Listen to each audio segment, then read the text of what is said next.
My beautiful boss has a secret. I discovered the secret of the female boss. She asked me to drink with a female guest. The female guest actually. Chapter 1: The Secret of the Female Boss. My name is Shukoon. After graduating from university, I initially thought I would become a salesperson or a programmer. However, due to various reasons, I ended up working at a nightclub called Nightingale as a waiter, also known as a male host, or in slang, a duck. Although the work is tiring, the pay is high. I've been diligently working here, but one incident that happened that day completely changed my life. I remember that day, after finishing my shift, I was about to change my clothes and head home. At the end of the hallway leading to the locker room is the manager's office. Normally, no one should be there at this time, but to my surprise, I noticed a faint light leaking through the door crack of the dimly lit room. Is there a thief? I tiptoed over, but what I saw next stunned me. A slender beauty, dressed revealingly, was lying back on the desk, while a man buried his head between her ample breasts, sucking passionately. What shocked me even more was that I knew both of them. The woman was the owner of the club, Xing-Ru, and the man was Yifeng, our top male host. The two were obviously in the heat of the moment and didn't notice I was watching. Xing-Ru seemed to be dissatisfied, holding Yifeng's head and guiding it towards a more sensitive area. Her red lips made soft moaning sounds. I was stunned. I knew that women in this industry weren't all innocent, but I never imagined that the usually proper Xing-Ru would be involved in such behavior with an employee. Yifeng, obviously an experienced man, continued to tease Xing-Ru, and she quickly surrendered, her breathing becoming heavier as her body softened and she let him do as he pleased. This was far more thrilling than watching an adult movie. Just as I feared they would go all their way, I tried to leave quietly to avoid being caught.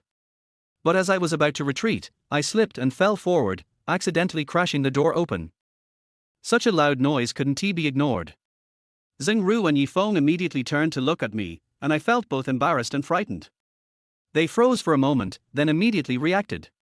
Xing-Ru quickly pushed Yifeng off her and grabbed a coat to cover herself, while Yifeng coughed awkwardly and started fixing his clothes. I hurriedly lowered my head, pretending I hadn't seen anything. The atmosphere was extremely awkward, and I didn't know what to do. Get out. Xing-Ru's one command made me feel a bit relieved. I was about to leave when her next words made my whole body tremble. Did I tell you to leave? The atmosphere became heavy, and large beads of sweat rolled down my forehead. Shukoon, pack your things. Don't come in tomorrow. You're fired.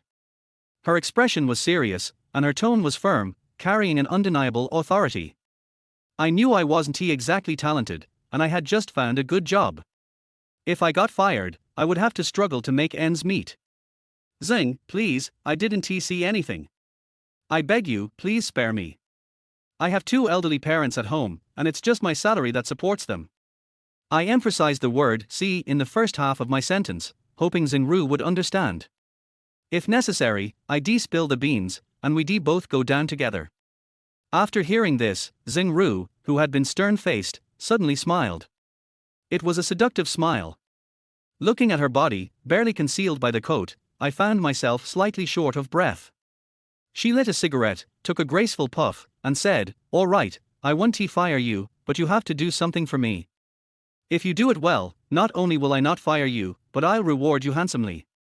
I knew that whatever Xing-Ru wanted wouldn't be simple, but I had no choice but to agree. She asked me to go up to the 6th floor of Nightingale to accompany a guest. Of course, this accompanying meant the kind of service Yifeng provided her. Every industry has its hidden side, and Nightingale was no different. The 6th floor was where this hidden world existed. The fees on the 6th floor were high because only the rich and powerful could afford to book private rooms there, but the money earned came with risks. Wealthy people, in their search for thrills, always found ways to push boundaries. I knew a colleague who was forced to take drugs there and later disappeared. Xing-Ru told me that a female customer had arrived on the 6th floor, and all the male hosts had already gone in to try and serve her. None of them lasted more than 5 minutes before they were cursed out. She had learned from people who came with her that this woman liked my type. If I served her well, not only would I make a lot of money that night, but I wouldn't have to worry about my future either. After a brief explanation, Xing-Ru took me up to the 6th floor, constantly reminding me to be sweet with my words. The clients on this floor weren't easy to deal with, especially one named Miss Su. I kept everything in mind as Xingru led me into their Mandarin Duck room, one of the best private rooms in the club. Inside, there were 3 women. 2 of them were already being entertained, singing and drinking with other hosts. The remaining one sat in a corner, looking irritated and not speaking, her head down, scrolling through her phone. Xingru pulled me over to her side and smiled. "Miss Su, this is the best room we have. How do you like it?" Miss Su looked up at me, her expression darkening slightly. It seemed she wasn't too satisfied. But when she looked up, I got a glimpse of her face, and in that moment, I thought, she is absolutely stunning. She might even be more beautiful than Xingru, who was already quite a looker. But this kind of person didn't seem easy to please. I figured she wasn't happy with me, but just as Xingru was about to leave, Miss Su stopped us.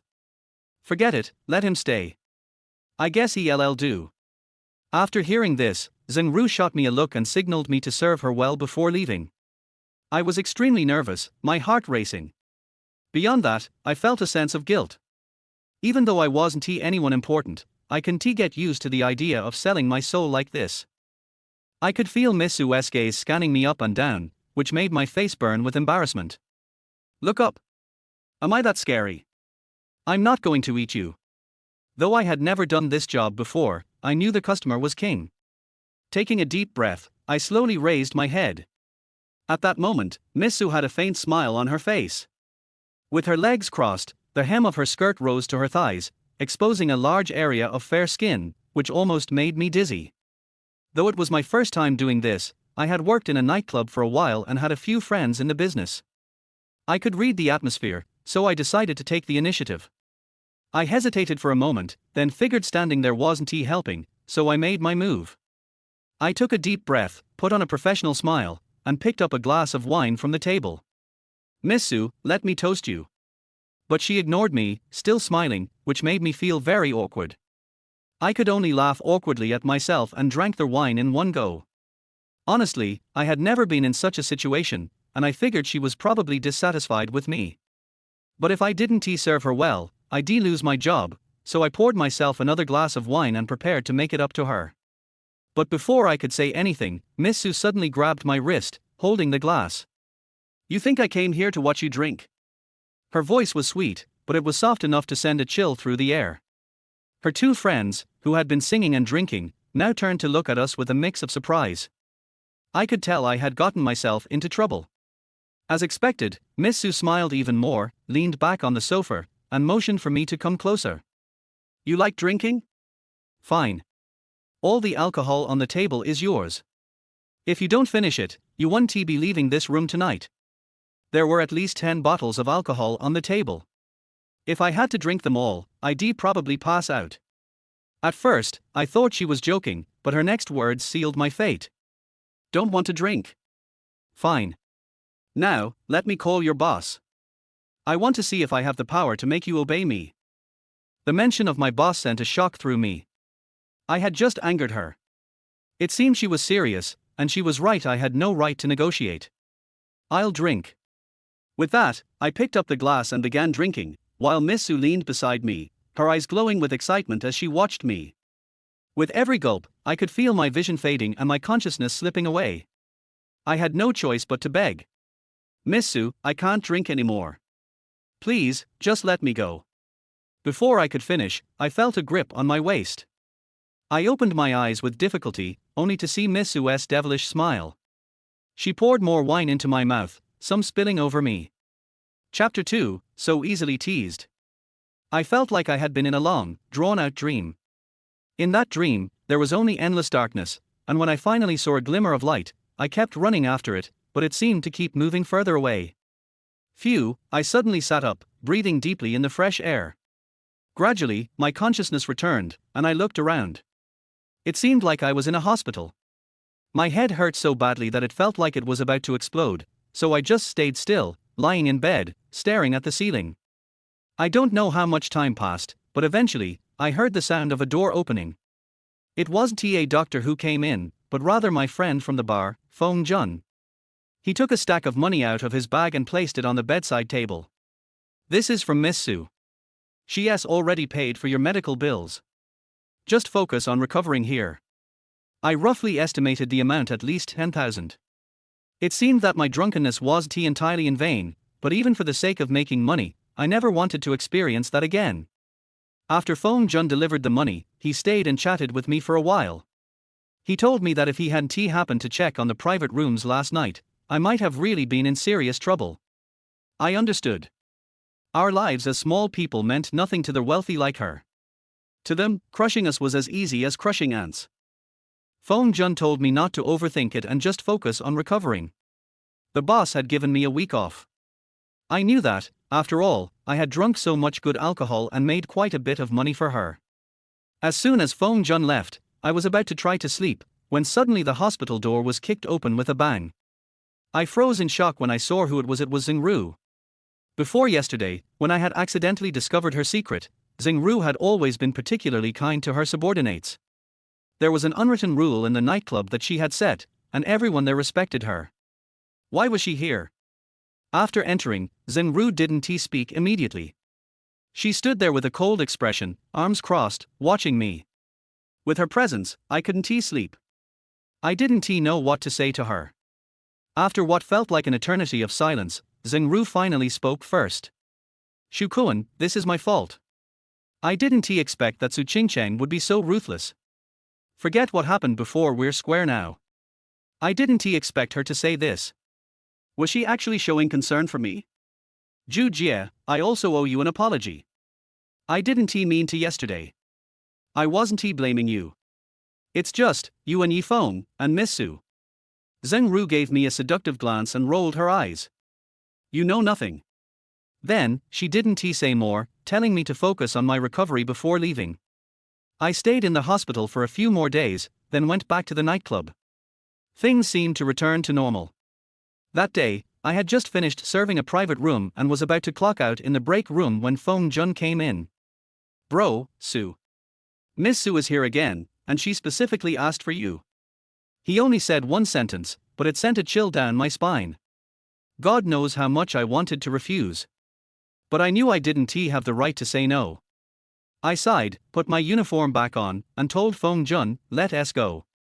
The distance from the break room to the 6th floor wasn't far, but it felt like the longest walk of my life. As we stepped out of the elevator, we ran into Xingru. She clearly knew why I was heading up. She opened her mouth as if to say something but ultimately swallowed her words. I could tell from her reaction that Miss Su must have some serious background. Xingru couldn't protect me. As we passed by her, Xingru whispered in my ear, I can't protect you. Take care of yourself. At that moment, I felt a wave of sadness. Fong Jun led me to the same private room as before. To my surprise, there were not only Miss Su but also over a dozen other men and women inside. When I walked in, everyone's curious gazes turned to me. Even though I had been in this business for a while, I never experienced a situation with this many clients and only one server. I forced myself to stay calm and quickly scanned the room. Most of the people were sitting in small groups, chatting and having fun, while Miss Su sat alone. When she saw me, she smiled and patted the empty seat next to her, signaling me to come sit. I walked over, trying to remain composed. Just as I sat down, a fragrant scent hit me, and then I felt a soft body press against mine. I didn't know what kind of game Miss Su was playing this time. My whole body stiffened, and I dared not move or look at her. Miss Su held my chin, forcing me to make eye contact with her, and passed me a glass of wine. Here, have a drink. Her outfit was even more daring than before, and her smile was still mischievous. Despite it still being summer, I couldn't help but shiver. When she saw that I didn't respond, her smile grew wider. I remember that day, you really liked drinking, didn't you? What's the matter? Are you scared now? Her words left me speechless. That day, she almost got me drunk beyond my limits. Seeing her smug expression, I really wanted to slap her, but I knew I couldn't. I took a deep breath. When dealing with someone like Miss Su, I couldn't be forceful. The best approach was to treat her like any other customer. So, when I looked up again, I put on a professional smile. Miss Su, you're being too kind. That day, I wasn't being considerate, and didn't serve you well. This drink should be my apology to you. Before she could respond, I grabbed the glass and downed it in one go. Miss Su smiled again, finishing her drink in one gulp as well. She leaned in close to my ear and whispered in a breathy voice. Isn't he this interesting? Last time, I treated you like that, and now you're apologizing. I subtly turned my head away, saying, You're joking. If I upset you, that's my fault. Besides, I've tried so many good drinks, haven't I? I couldn't tell if she was genuinely not trying to make things hard for me or if she just didn't want to make a scene. Miss Sue seemed to be in a much better mood than last time. Don't keep calling me miss and all that. You're making me feel old.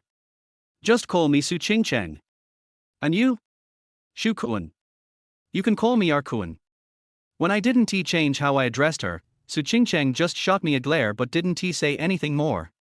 Most people who came to places like ours, looking for fun, would still put on airs and act righteous when talking to you.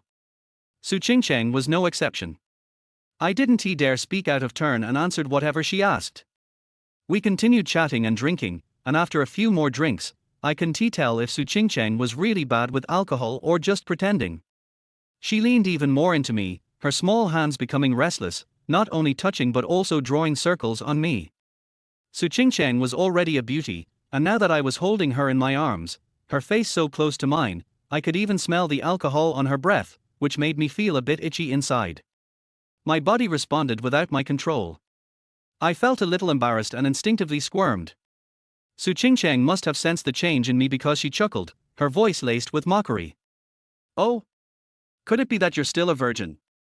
You're so easily teased. Chapter 3, Get Out. The words made my face instantly burn with embarrassment. After all, in this line of work, I've seen plenty of beautiful women, but someone as enchanting as Su Ching Cheng, this was my first time. She could switch between innocence and allure so effortlessly, like a blend of an angel and a devil. It was simply irresistible.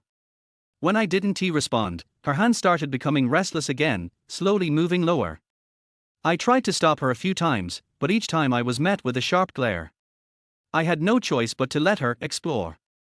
Despite telling myself to stay calm, Su Ching Cheng was very skilled, and my breathing grew heavier. Eventually, it seemed like she had enough. She got up and said she needed to go to the restroom. Seeing her sway as she stood, I quickly stood up to support her. She leaned on my arm as I helped her to the restroom. As I was about to wait outside, she suddenly turned around, pressing me against the wall. I couldn't believe it, my first time being pinned against the wall by a woman. Su Ching Cheng, who was a head shorter than me, pressed her body tightly against mine.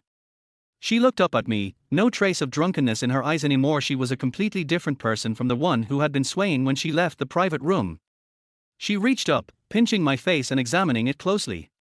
I didn't notice before, but you're actually quite good looking. I had no idea what she was trying to do, so I didn't speak or move, just letting her hold me in place. Su Ching Cheng lifted my chin, and suddenly, she smiled at me. Spend the night with me. Name your price. I didn't expect her to say that, but my instinctive reaction was to refuse. Miss Sue, I don't work like that. Just as I said that, she suddenly grabbed my hair and pulled my head down, causing sharp pain that nearly brought tears to my eyes. She leaned into my ear, her breath warm against my skin. Not that kind of work. Don't pretend with me. I'll give you 100,000. Will you or won't you? I fell silent. It was that I was swayed by the money, but I remembered what Sister Ru had said, Su Ching Cheng, you can't afford to mess with her. Seeing my hesitation, Su Ching Cheng smiled even wider. People like you don't have the right to refuse money. I wanted to argue with her but didn't speak. After all, she was right. I was already in this business, what dignity did I have left to defend? There's a saying, if life rapes you, and you can't fight back, you might as well enjoy it. Besides, being with a woman of Su Ching Cheng's caliber was probably a once-in-a-lifetime opportunity. Thinking this way, I quickly put on a flattering smile. Miss Sue, it's an honor that you'd choose me. I was out of line before. Tonight, I'll make it up to you. When she saw I agreed, she laughed mischievously and touched me inappropriately, then led me back to the private room to get the key. She waved at her friends and dragged me out of the bar. I didn't expect her to be in such a hurry, not even changing her clothes before putting me into her Maserati. Su Ching Cheng took me to a 5-star hotel in the city center and rented the presidential suite. As soon as we entered, she collapsed onto the bed and asked me to kiss her. At first, I hesitated, but she forcibly pulled me onto the bed and kissed me first. Su Qingcheng's kiss was a bit awkward, and mine wasn't much better, but with the alcohol in our systems, we quickly ended up in a passionate embrace. At that point, my mind had completely shut off, and all that remained were instincts.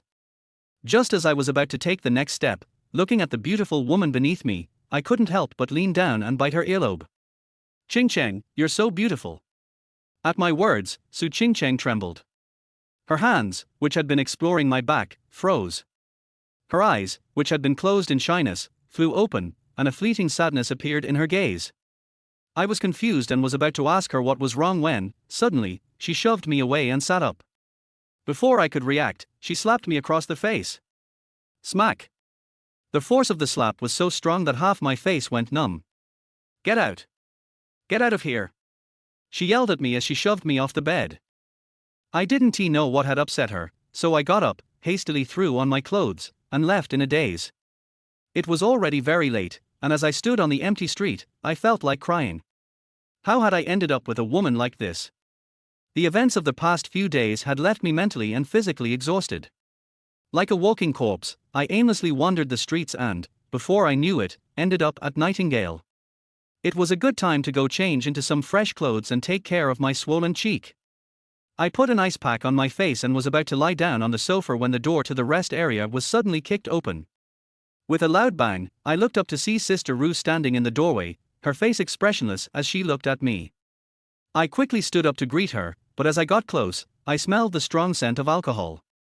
I was a bit surprised. It was so late, why hadn't she gone home? What was she here for, and why was she so drunk? "I heard you were taken away by Su Qingcheng just now." I wasn't going to hide anything, so I nodded and waited for her to speak. Did she do anything to you?" Her question made me instinctively hide the ice pack behind my back. I smiled awkwardly. "No, she didn't do anything. What could she do to me?" Perhaps my subconscious action made Sister Rue notice something. Her gaze suddenly sharpened, and she stepped forward, gently cupping my right cheek. "Nothing happened. She hit you, didn't she?" Her voice held a hint of anger, and her eyebrows furrowed in concern for me. My heart warmed, but I was afraid Sister Rue would confront Su Qingcheng, so I shook my head and said it was an accident. Sister Rue, with her sharp intellect, certainly saw through my lie, but she didn't call me out. Instead, she silently took another ice pack and carefully applied it to my injury, treating me gently as if afraid of causing me pain. Her closeness, mixed with the scent of alcohol and her fragrance, filled the air with an intimate atmosphere. She didn't speak but continued to quietly take care of me, making me feel a little uncomfortable. "Sister Rue, I can take care of it myself. You've had quite a bit to drink too. Why don't you sit down and rest for a bit?" As I spoke, I tried to reach for the ice pack in her hand, but as soon as I got close, she pushed me away. She gave me a meaningful look and sighed before placing the ice pack in my hands.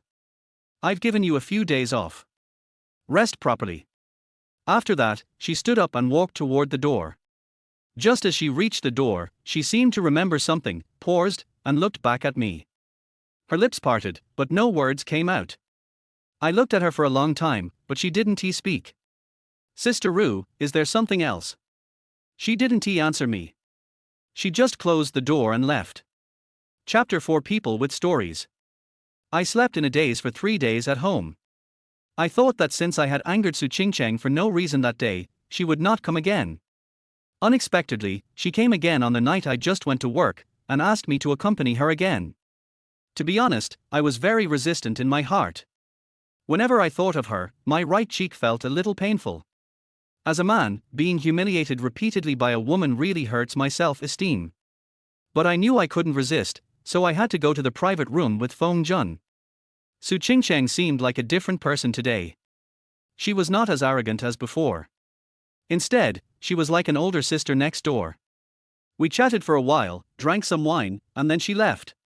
I really don't understand this person, but I know she won't let me go so easily.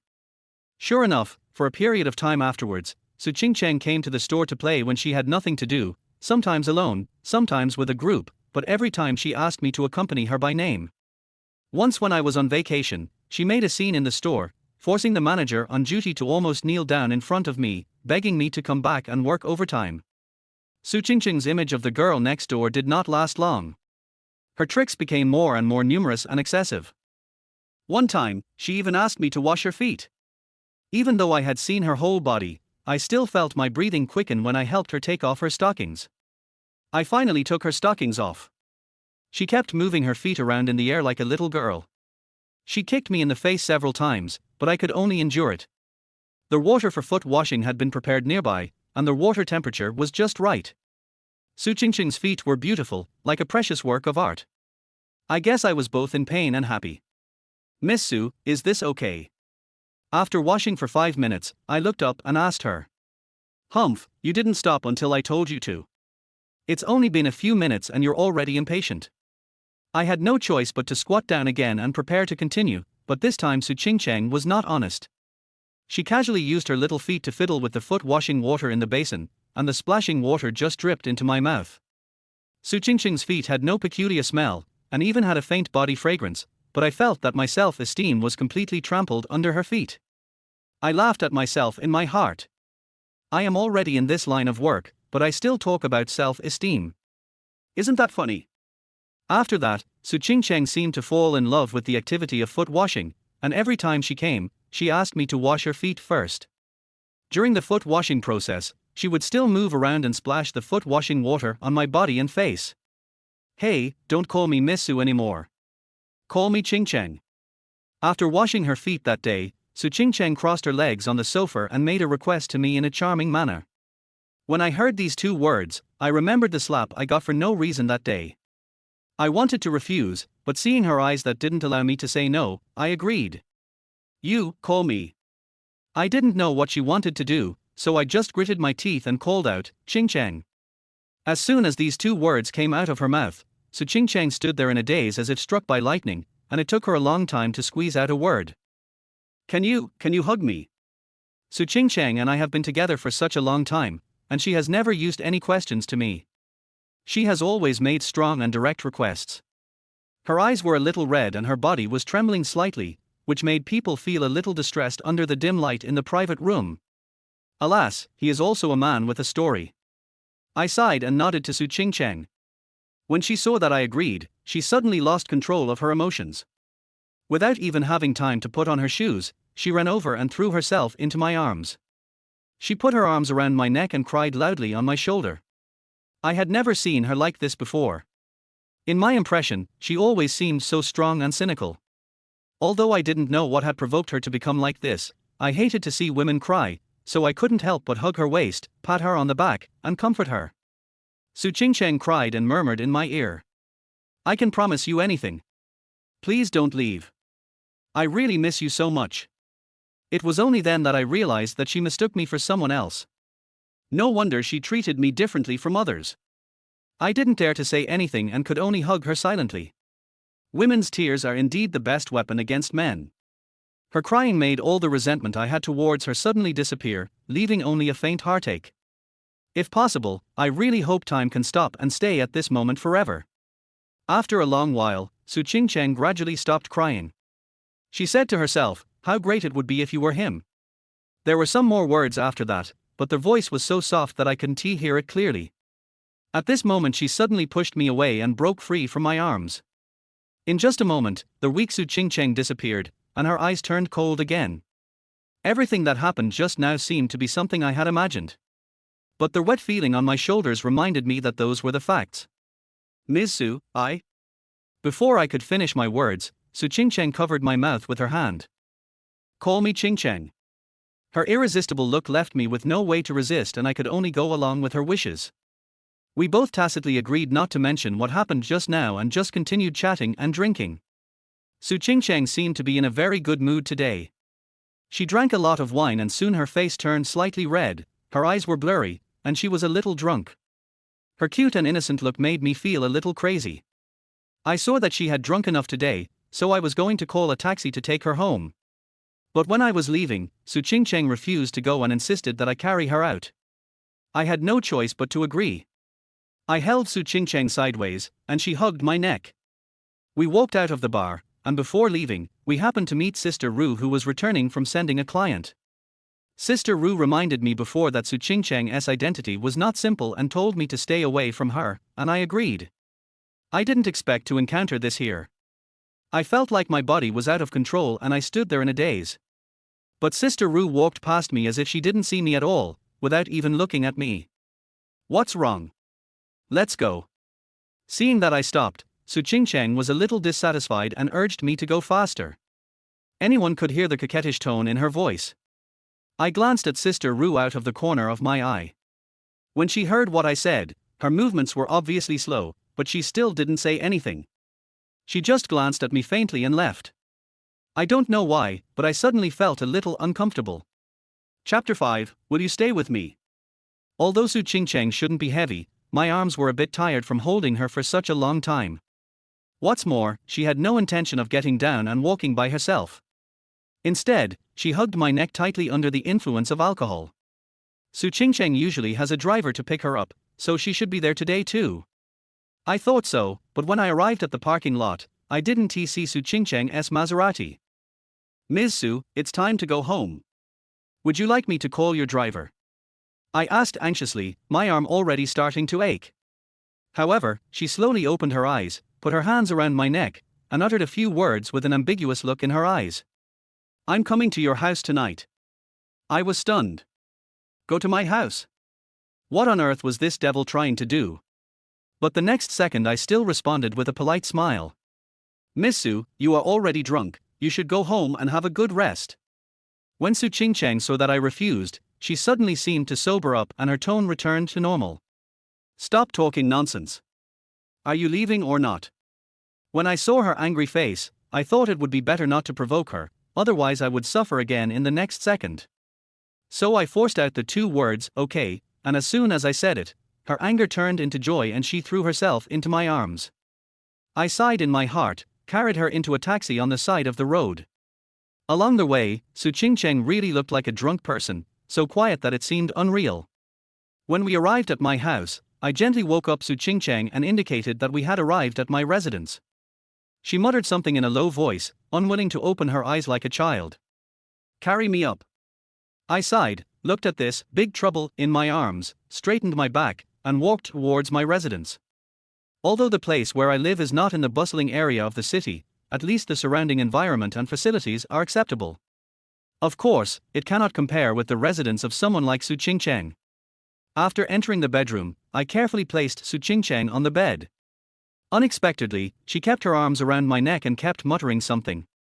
I lost my balance and leaned over to press her body, my lips right on her slightly drunken lips, and she opened her eyes as if awakened. I struggled to get up and apologize, but to my surprise she wasn't angry at all. Instead, she slowly stood up and motioned for me to sit next to her in a slightly teasing manner. I was flattered and sat down next to her, but I didn't dare look at her. What are you afraid of?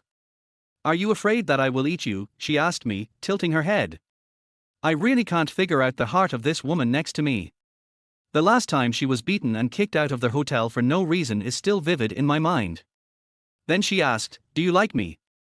My scalp went numb and I stared at her blankly. Ms. Su, I told you to call me Qingcheng.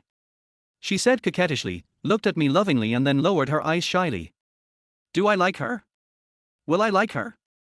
Will I like a moody female devil who plays with others at will? But then again, that weak Su Qingcheng who was crying like a pear blossom in the rain seemed to have touched a certain chord in my heart, and I felt complicated. How is it? Do you like me or not? She shook my arm gently like a little girl. How could I answer? If I said I didn't like her, I was afraid she would get angry right away. If I said I liked her, I was afraid she would insult and ridicule me after she sobered up. I was in a dilemma. Before my brainstorm subsided, she offered me her tender and sweet lips. For a moment, my brainstorm disappeared and only a blank remained. I didn't know whether to resist or enjoy it. I let her lips and tongue intertwined with mine, and her hands randomly caressed my body. Although I have seen many beauties, it is still difficult to meet a beauty like Su Qingcheng who gives me a different feeling, let alone the top beauty who is burning with desire and showing her seductiveness in front of me. In the end, I couldn't control myself. I turned over and pressed her under me, attacking every vulnerable line of defense on her body with all my strength. She did not resist. Instead, she lowered her eyes and enjoyed it while cooperating with me very hard. Soon we were naked facing each other. This time I shouldn't be as unlucky as last time, I thought hopefully, and prepared to launch an attack. Ching Cheng, I want you. Unexpectedly, Su Ching Cheng, who had just closed her eyes and enjoyed herself, suddenly opened her eyes wide and slapped me in the face. I covered my face in shock. Although this slap was not as heavy as the last time, it still stunned me. After a while, I seemed to remember something and was about to get up and put on my clothes, but unexpectedly Su Ching Cheng hugged me from behind and cried like a tearful person. Don't leave, stay with me, okay? As expected, I couldn't refuse Su Ching Cheng like this, and my heart was captured by her again. We sat in that position for a long time without saying anything, and I don't know when we fell asleep. The next day, I woke up in a daze and found myself lying in bed. I rubbed my eyes and saw that Su Ching Cheng was already dressed and sitting on the edge of the bed smoking a cigarette.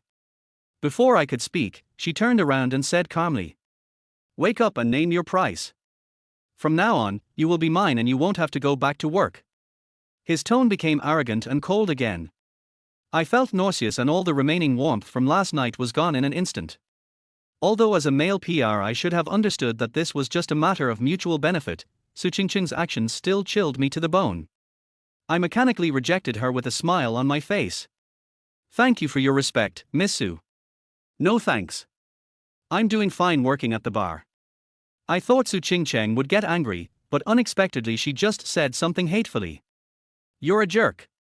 You're addicted to being a gigolo. Chapter 6 I've implicated you." Su Ching Cheng's words stabbed into my heart like a sharp knife, and made me realize that she was still the same Su Ching Cheng, the witch with an innocent appearance. Not long ago, or even longer ago, all the tenderness, ambiguity, and smiles were all her charity. I was just a small male PR, and I had no right to feel pain. So even if Su Ching Cheng's words hurt me, I could only choose my words carefully and try to reject her as tactfully as possible. I didn't want to cause trouble for Sister Ru. "Ms. Su, I'm just an ordinary person, and I don't have any skills. I can barely be a male host in a bar, but I'm afraid it's difficult for me to take on the responsibility of working for Miss Su." I tried my best to avoid irritating Su Ching Cheng, but I didn't expect that my refusal and my avoidance of Su Ching Cheng's ridicule were enough to anger her. Her tone began to turn cold. "It's not difficult to work for me. You just need to serve me well. You don't have to accompany drinking and those old women. The treatment is higher than your gigolo. Isn't this good enough?" Su Ching Cheng was holding back her temper and giving me a way out. I was really surprised that she could give in to this extent, considering her previous performance. To be honest, I was very tempted by her conditions, but the shadow caused by her ruthlessness during the first contact and Sister Ru's warning were still echoing in my mind. The more conditions Su Ching Cheng proposed, the better they were, the more scared I felt. The traps were always covered with honey.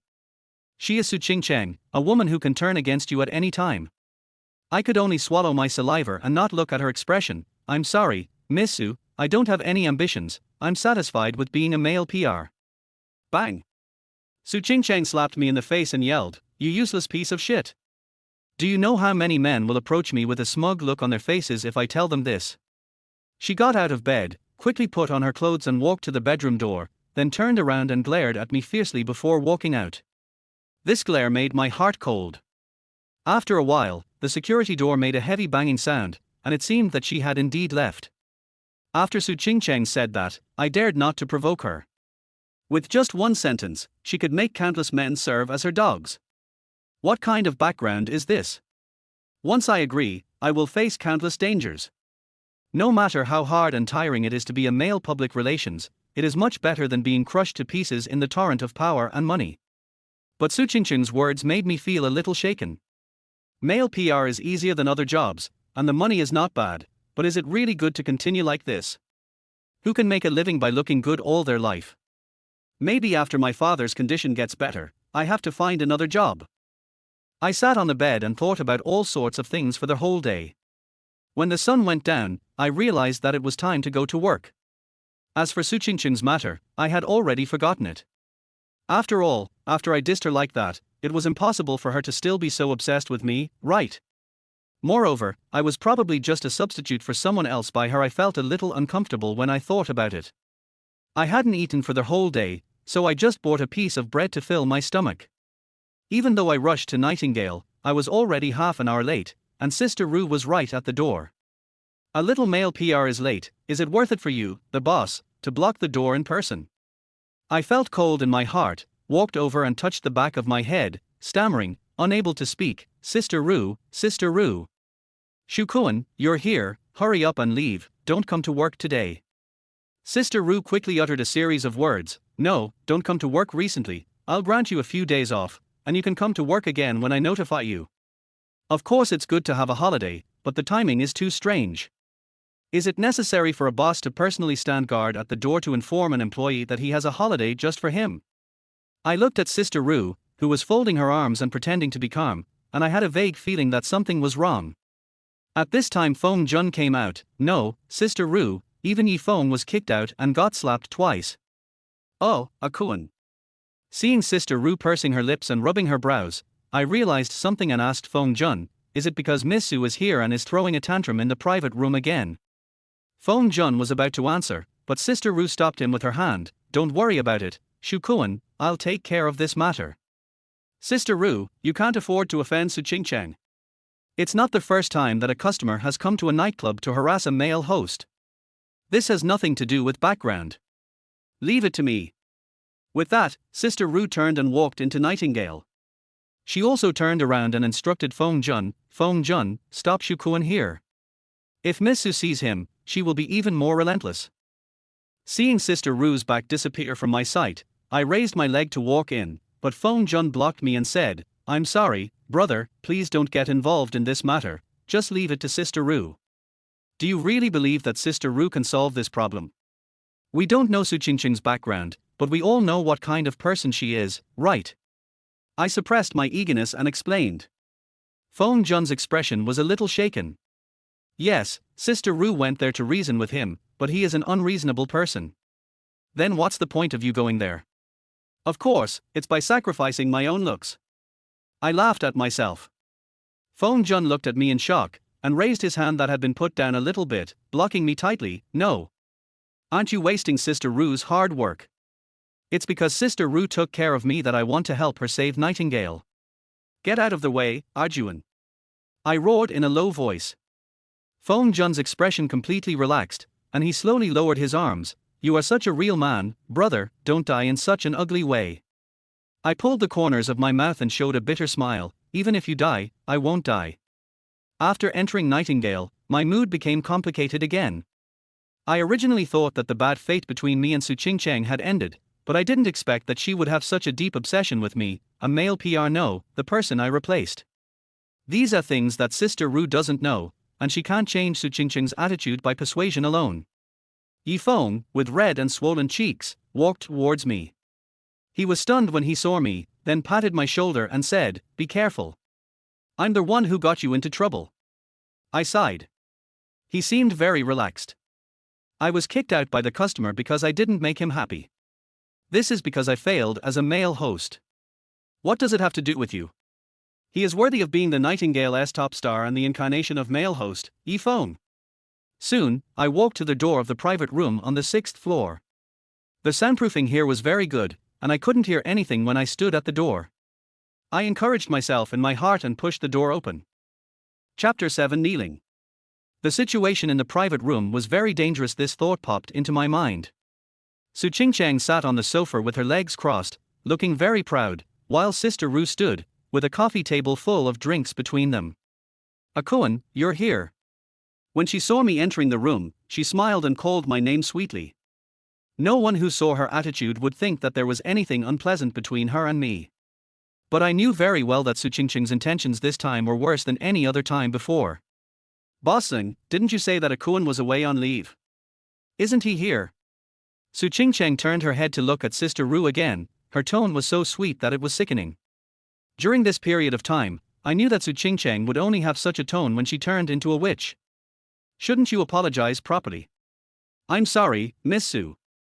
I didn't expect Shukuan to be so passionate about his work. He came to see you even though he was sick. Sister Rue's words were flawless. He is not feeling well and I'm afraid he can't take good care of Miss Su. I'll find 2 more people to accompany Miss Su. All of Miss Su's expenses tonight are free of charge. If only Su Qingcheng was so easy to get rid of, I wished in my heart. Sure enough, Su Qingcheng showed a brilliant smile, so brilliant that it was unnatural and made people feel uneasy. Boss Zeng, your apology is not sincere enough. She leaned over and grabbed a few wine glasses from the coffee table, and threw them one by one to the other side of the coffee table. The wine glasses bounced a few times with a clanging sound, and finally shattered helplessly at Sister Ru's feet, splashing countless debris. I had a very strong bad feeling. How can you be considered sincere if you don't kneel down to apologize? Su Qingcheng said with a smile, pointing at the broken glass. I rubbed my forehead in pain. If her demands in the morning were not met, this moody witch would vent her anger in other places. Although I still don't know why she is holding on to Sister Ru, I feel that even if Sister Ru kneels down on the broken glass and apologizes as she requested, it will not stop there. Miss Su, there is nothing wrong between us. Isn't this a bad idea? Sister Ru's smile was a little stiff. Asking someone to kneel was a violation of dignity, and kneeling on broken glass was even worse. What, you don't want to kneel? Then there will be no Nightingale after tonight. Su Qingcheng looked at Sister Ru with ill intention. Sister Ru's face changed at that moment, and it was a look of anger that was suppressed with great effort. I also clenched my fists, and a surge of anger rose in my heart, but the more angry I was, the more helpless I was. It turned out that Su Qingcheng was planning to eliminate the place where I worked, but now it was a confrontation between the two of them. As an outsider standing by, I couldn't get a word in, so I could only sulk. I couldn't let Sister Ru kneel down, this was what I thought in my heart. Ms. Su, do you really want to be so ruthless? Sister Ru stared at Su Qingcheng, but Su Qingcheng just smiled and said nothing. Seeing that Sister Ru was about to give in, Yifeng's words suddenly flashed through my mind, and my eyes lit up. Sister Ru, who was about to kneel down with gritted teeth, was pulled back by me, and I knelt down with a plop. The broken glass pierced my trousers and pierced my knees. Cold sweat instantly covered my forehead and cheeks. I gritted my teeth and didn't scream. What are you doing? This is what Sister Ru and Su Qingcheng said in unison. Sister Ru tried to pull me up, and the witch was so frightened that her butt left the sofa. I tried to smile, but because of the pain in my knee, the smile was twisted into a grin. If Miss Su is unhappy, it's because I, as a male PR, didn't do a good job. How can our boss apologize? I should be the one kneeling down to Miss Su. You, Shu Kuan, you just want to go against me today, right? This was not a satisfactory reason, but it successfully made Su Qingcheng shift her firepower to me. How could that be? It's my job to make Miss Su satisfied. I could still endure the pain, but my tears were about to burst out of my eyes uncontrollably. HMPH. Then let me tell you, I am very dissatisfied. Su Qingcheng's eyes widened as if bursting with anger. I will definitely correct any areas that Miss Su is not satisfied with in my future work. I felt the pain in my knees so severe that I almost lost all feeling. Ah! Su Qingcheng yelled, then left angrily with her bag. I breathed a sigh of relief, but as soon as I relaxed my body, the glass shards on my knee pierced deeper, causing me to gasp. Why are you so stupid? Sister Ru pulled me up and helped me sit down on the sofa, scolding me with tears in her eyes. Sister Ru takes such good care of me. I can't let you take on this big trouble for me. I took a deep breath and forced a smile. I just saw Miss Su running out. Arkuan, you are really. Feng Jun walked in and was also shocked. What's wrong with your knee? What happened? Sister Ru, Arjuan, stop talking. Can you take me to the hospital first? I really cried. Sister Ru and Feng Jun helped me to her car, and then she told Feng Jun and Yifeng to keep an eye on the store, and drove me to the hospital herself. She even waited by the side during the surgery to pick out the glass shards and bandage the wound, and this series of things took until late at night. I said to Sister Ru, "Excuse me, Sister Ru, I have to take a few days off. Could you please take me back?" Sister Ru, who was sitting in the driver's seat, rolled her eyes at me and said softly, "Send you home? Can a single dog like you take care of yourself? Come to my house and stay for a few days. Living alone in this city, without any relatives to help me, it is indeed a little inconvenient.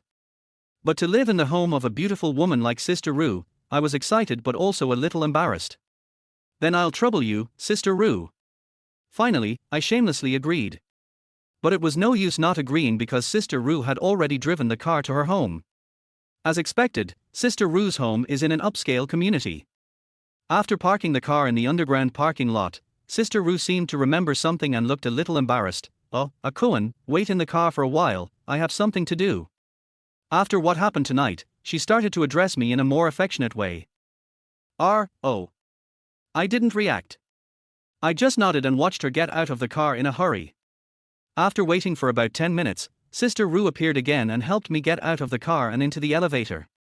Her house was on the 3rd floor. Not only was it very big, it was also a duplex. I sat on the sofa and looked around. There were all high-end furniture, which was nothing like my single apartment. My toes suddenly touched something under the coffee table. It felt soft. I bent down and took it out. I felt a little embarrassed. It was a pair of sexy black underwear. I knew it belonged to Sister Rue. What should I do now? Where should I put it? I was holding the underwear at a loss. I heard footsteps and turned around, and my eyes met with Sister Rue, who was coming over with a tea tray. Chapter 8 Come to me. Sister Rue and I looked at each other, and I turned my head to look at the underwear, a little flustered. "Oh, Sister Rue, I didn't, it wasn't me." Sister Rue's face changed slightly. She put down the tea tray and pushed a glass of water in front of me. "Put it there first. It seems that I didn't clean it up." I almost threw my underwear aside, and heaved a sigh of relief because I was not misunderstood, and relaxed on the sofa. As a result, my butt hit something hard, which vibrated and made a buzzing sound. No way. I took that thing out from behind. It was a pink stick, nicknamed Mr. Horn. Sister Rue's expression became stiff, and the atmosphere was awkward. Anyway, she snatched the energetic Mr. Horn from my hand, then grabbed the underwear and rushed upstairs. I raised my hands in confusion and looked around, always feeling that I didn't know which corner would pop up another thing that would make Sister Rue's majesty in my heart fall wildly. "You didn't see anything?" Sister Rue looked calm. "I didn't see anything." I agreed. Anyway, there were already many things I didn't see, so these two wouldn't make a difference. Sister Rue calmed down a little, turned on the big TV, and put the remote control in my hand.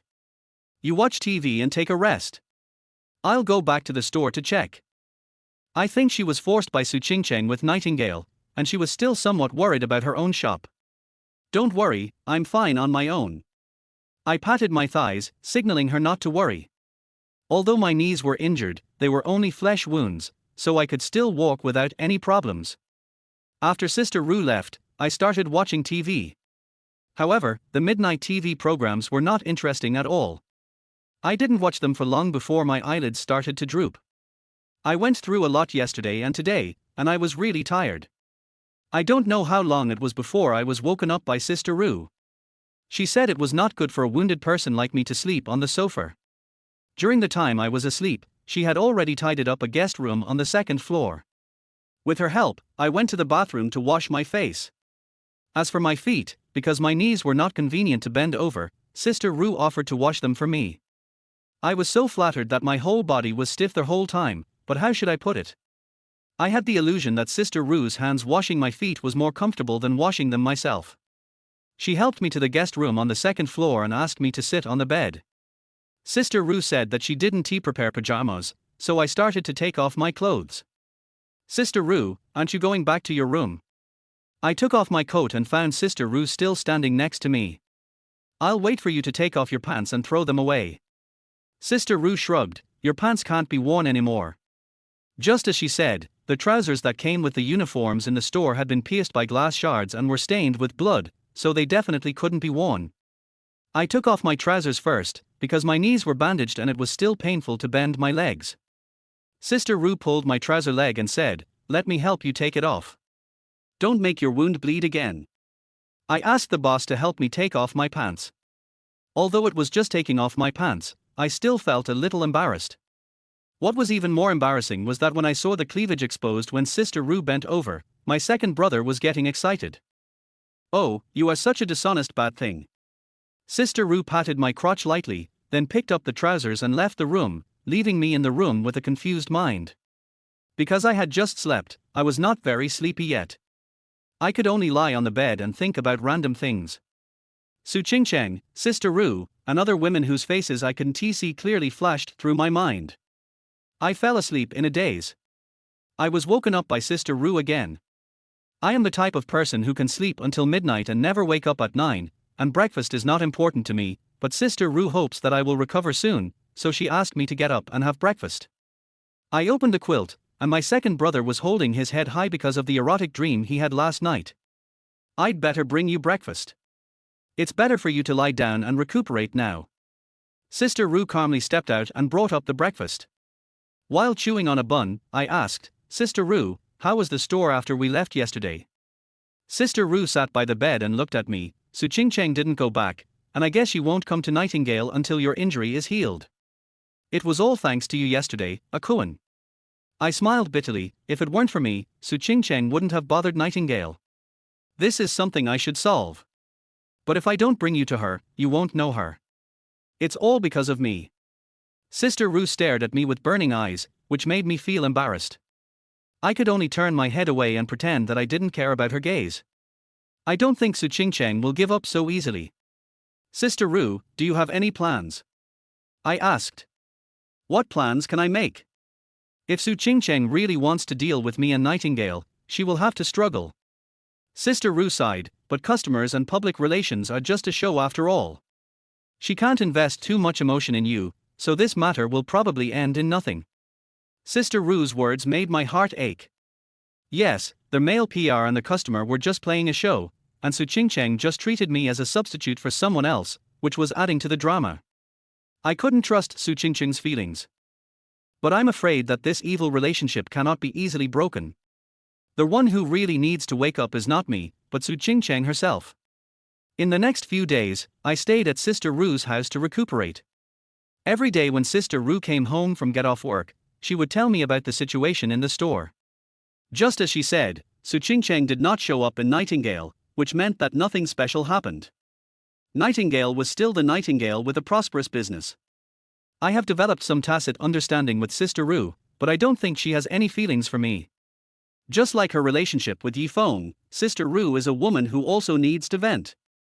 Others can find male escorts, so why can't she? At most, there will only be that level of relationship between her and me. Besides, we don't have that kind of relationship now. She was probably just a little touched by the fact that I knelt down for her. Is your injury okay? Sister Ru asked. At this time, I had already changed into the new uniform she brought from the store, and tonight I was going to start my career as a nightclub host again. It won't be a big deal in my daily life, and the next step is to remove the scar. The wound on the knee left some scary-looking scabs, but it was not a big problem, as not every customer came to the nightclub to strip the male escort naked. On the night of my return, Su Qingcheng showed up on the 6th floor of Nightingale on time and naturally picked me, showing her determination not to let me go. And this time she didn't make trouble like last time, and Sister Ru had no reason to stop a normal guest. Leave Nightingale and come to me. Holding the wine glass, Su Qingcheng's expression was calm. Chapter 9 I promise you. Ms. Su, the job of a male host is pretty good. I have no plans to change jobs for the time being. As an ordinary person, I feel helpless about Su Qingcheng's persistence. Call me Qingcheng.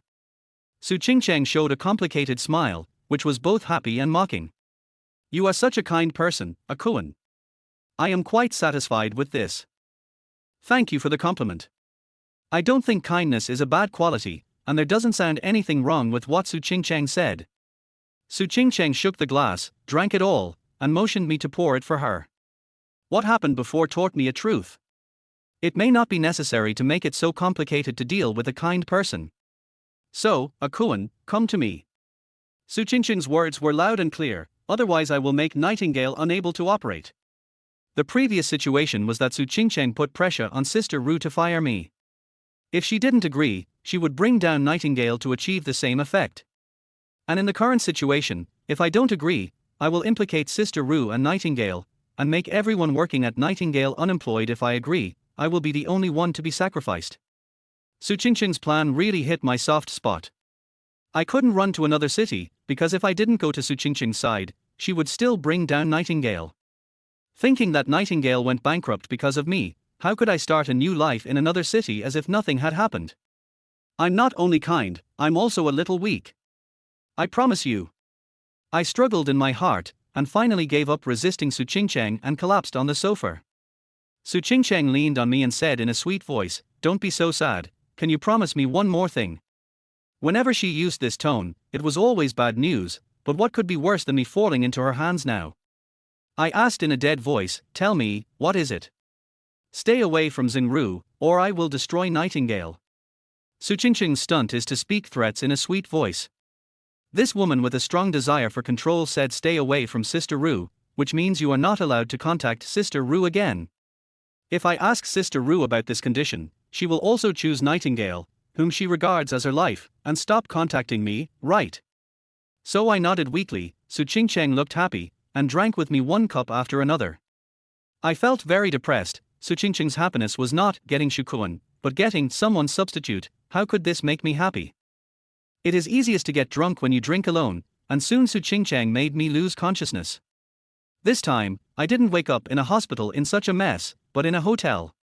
It was a room reserved by Su Qingcheng. She was not there, and only left a note reminding me to resign at Nightingale. When I saw the beautiful handwriting, I realized the unpleasant fact that I had fallen into Su Qingcheng's hands. It's so terrible. Touching my dizzy head, I fell on the bed in the hotel. In the afternoon, I returned to Nightingale. Feng Jun saw me and asked curiously, "Akuan, why are you here so early? Aren't you working the night shift these days?" I waved my hand. Something happened. I'm going to find Sister Ru. I knocked on the door and stepped into Sister Ru's office. She was looking down at the report. Seeing me coming, Sister Ru asked, "Akuan, what are you doing here?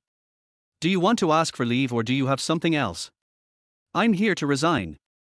I tried my best to keep my expression from sounding too bitter. "What?" Sister Ru didn't react for a moment. "I'm here to resign." I repeated myself, emphasizing my words. Sister Ru was of course very surprised. It was unusual for me, a meritorious person, to resign just a few days after I made great contributions. "Are you resigning because of an emergency at home? I can grant you a longer vacation." "No, Sister Ru." I interrupted her rudely. Su Qingcheng didn't let me go after all. Sister Ru's breath was choked, and she became depressed. "Really? Su Qingcheng." She was not sad because of me as a person, but was sad for the misfortune I encountered as an employee of Nightingale. Just like the colleague who was forced to take drugs before, that person will probably never be involved in this industry again, right? Why don't you leave this city? Even if it's Su Qingcheng, she won't go through so much trouble to chase you, right? Sister Ru raised her head.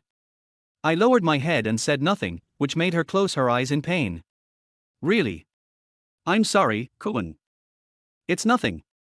Maybe serving Su Qingcheng is easier and more profitable than being a male PR." I forced a smile and shrugged.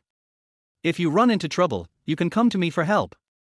Sister Ru opened her eyes and looked at me, sighing. It's not that easy to stay with Su Qingcheng. Even if she takes the initiative to ask, others will be jealous of you and destroy you. With your words, I'm not so scared anymore, boss. I felt a little relieved because of Sister Ru's words.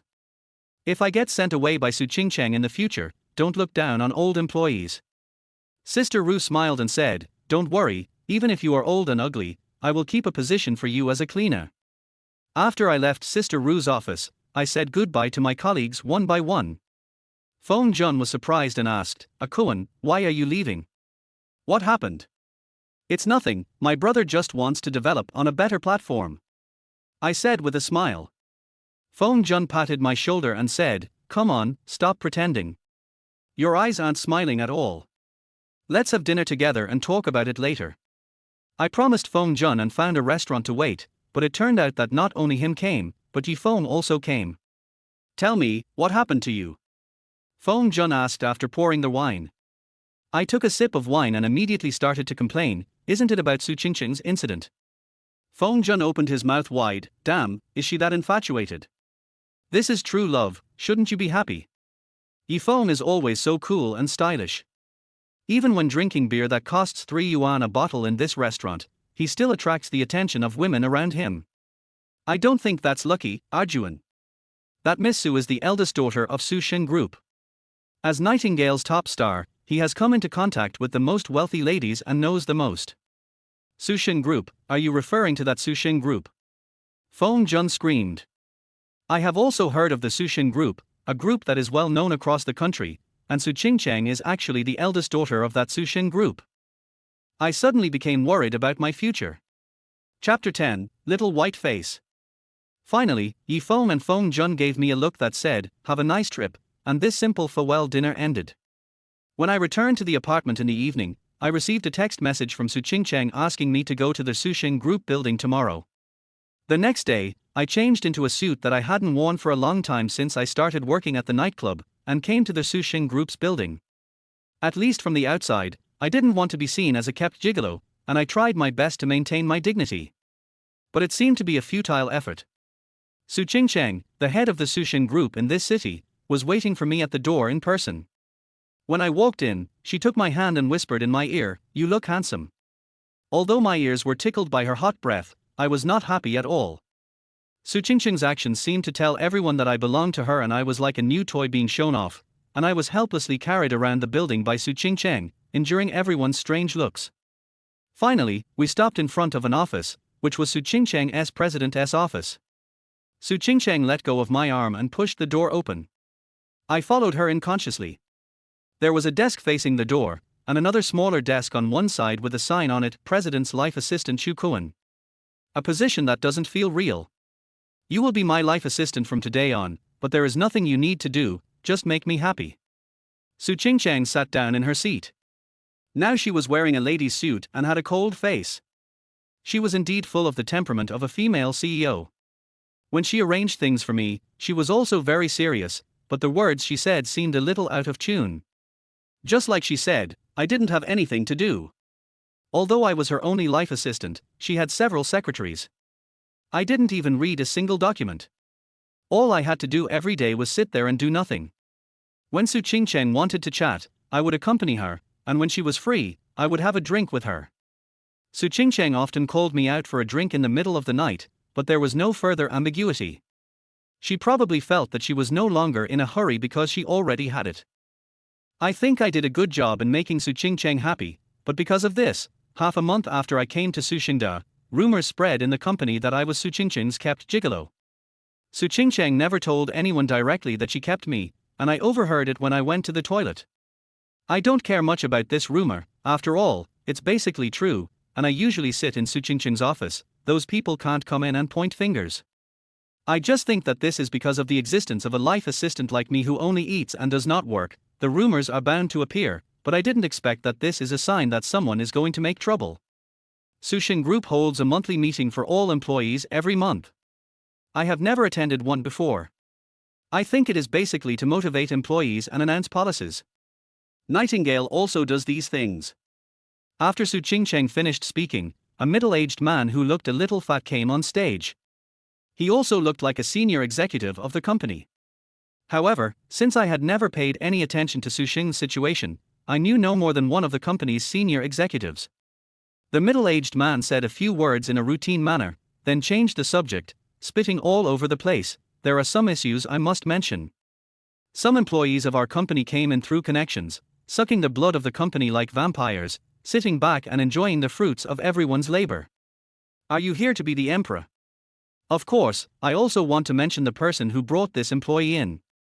Sushing Group is not a one-man show, and I am not afraid of offending anyone.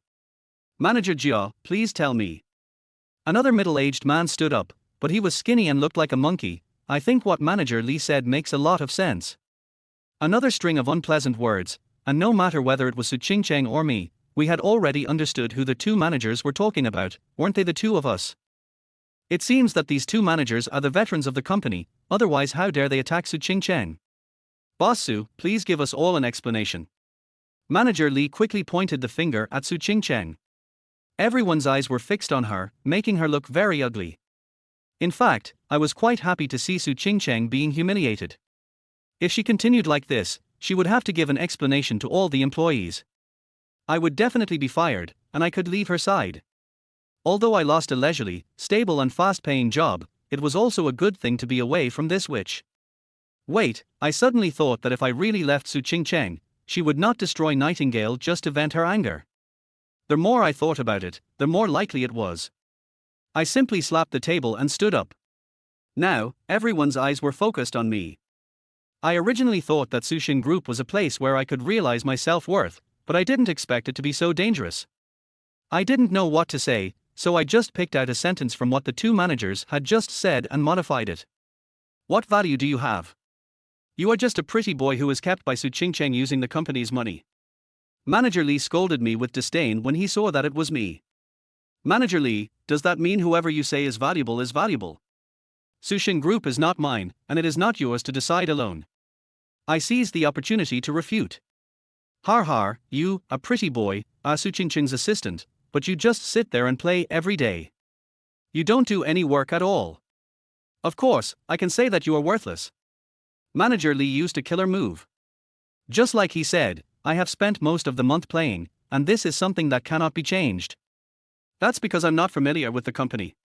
My brain raced, and finally I came up with a reason, and then I continued to say, Sushin Group is a very large enterprise, even the branch is the same. As the assistant to President Su, I need more time to get familiar with the work if I want to do a good job. Your groundless accusations are hindering my work. Manager Lee didn't expect that I could make up for this, and he was speechless for a moment. It didn't matter whether I was familiar with the work or not, the key was that he couldn't prove it was false, which completely blocked him.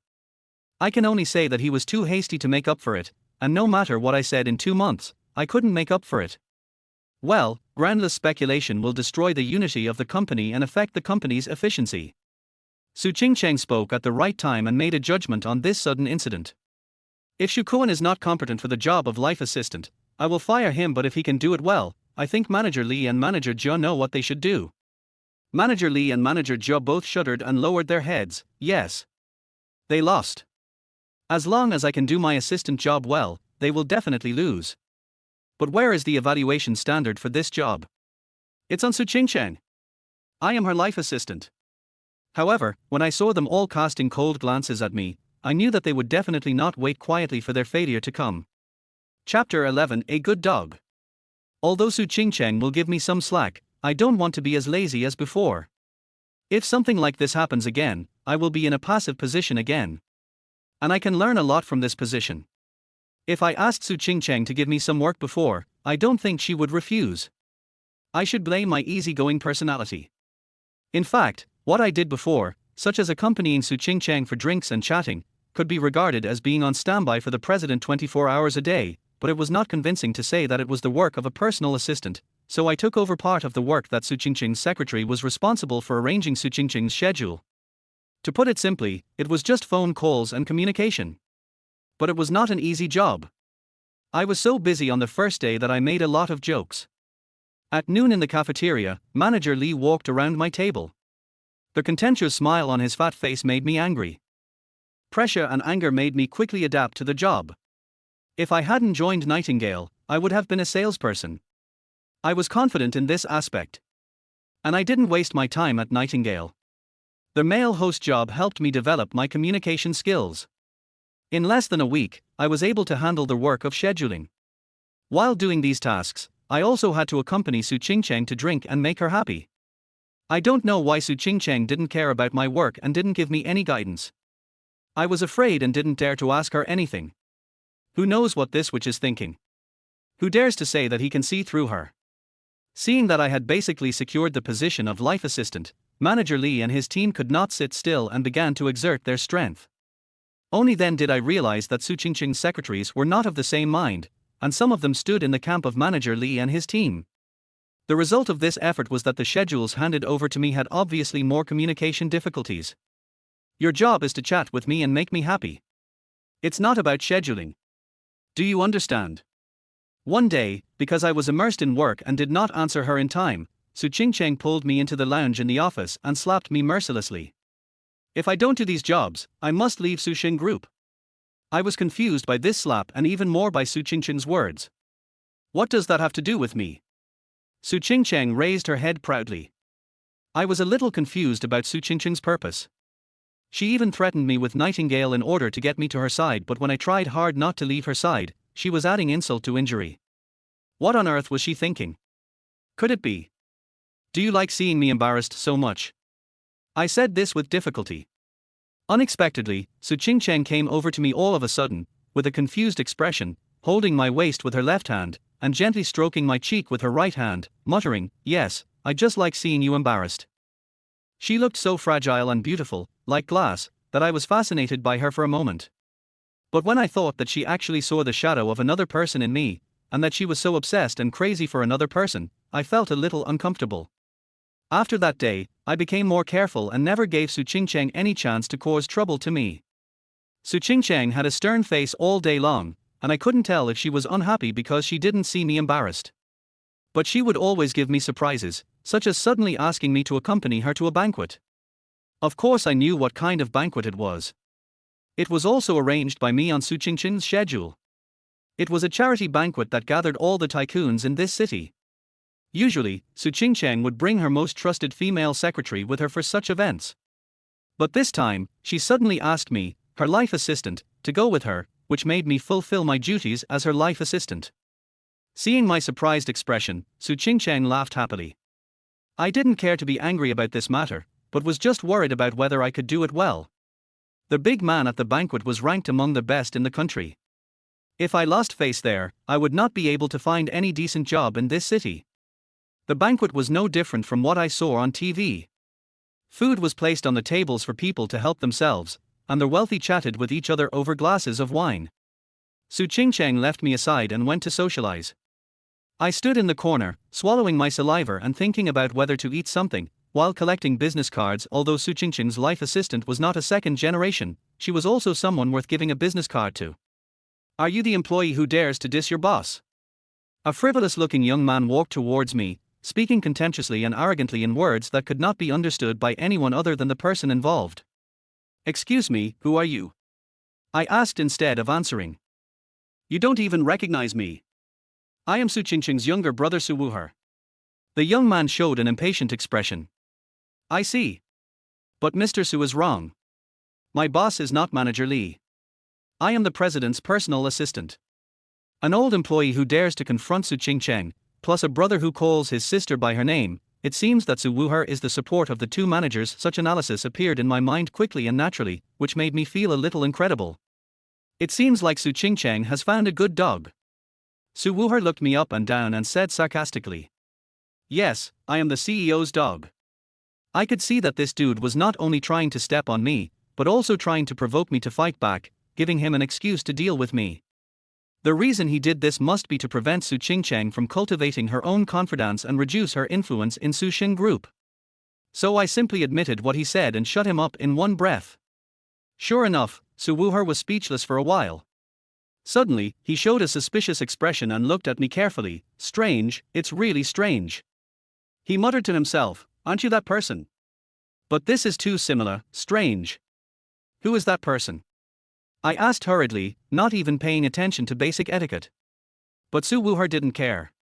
He didn't even pay attention to me. He just walked away with his head down and muttered. Who was that person who made Su Wuher lose his composure like this? The only person I could think of was the person Su Qingcheng never mentioned and who didn't answer even when I asked him directly. No matter what kind of magic that person has, I am the one who is suffering for him now. When I thought of this, I sighed and felt the urge to defecate. Chapter 12 Premonition. I hadn't eaten anything but I wanted to go to the bathroom. The human body is so unreasonable. I looked at the magnificent hall. Su Qingcheng, who was wearing a slim black dress, was chatting and laughing with some noble ladies. It was obvious that they didn't need me for the time being and couldn't let me disturb them. I looked around again, and then I quietly touched the door and went out to the bathroom. I sat on the toilet for about 5 minutes. Just as I was about to get up, I heard footsteps coming from the toilet door. It sounded like two people. They walked into the toilet, and one of them said, "What did Mr. Zheng say?" It was Su Wuher's voice. Because of his identity and his strange attitude, I was very curious about what he was going to say next, so I sat back on the toilet and continued to listen to their conversation. Mr. Zheng still has some concerns. Master Su, you know, after all, it is. I have some impression of the person who answered. It should be the person who handed me the business card today. He is obviously related to Su Wuher but still shows his goodwill to Su Qingcheng. Is this the integrity of a successful businessman? They left the bathroom without saying a word. I quickly pulled up my pants and followed them carefully, eavesdropping on their conversation. You can't do this without taking some risks. The benefits are endless. Master Su is right, but where's Mr. He?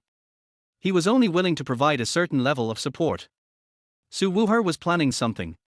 I extracted this information from his conversation with another person. This was no small matter. If I guessed correctly, the Mr. Zing they were talking about should be the richest man in this city, Zing Xingyuan. The others were also either rich or noble. I felt that such forces joining forces to deal with Su Qingcheng was like using a butcher knife to kill a chicken. What else could not be solved? But it sounds like they did encounter some resistance, and even the union itself could not unify its thoughts. Har, no matter how well Su Qingcheng, that stupid woman, runs the company, can it compare to the benefits I brought to the Su family this time? Su Wuher ended the conversation arrogantly. I must take down Nightingale. No matter how arrogant Su Wuher was, he would not talk about the specific action steps. But I had already heard the key points, so I left and walked towards the hall, feeling a little worried. Su Wuher's target turned out to be Nightingale. Although I don't know why he and his allies are a little afraid of Nightingale, it is obvious that they have decided to attack Nightingale. What should I do?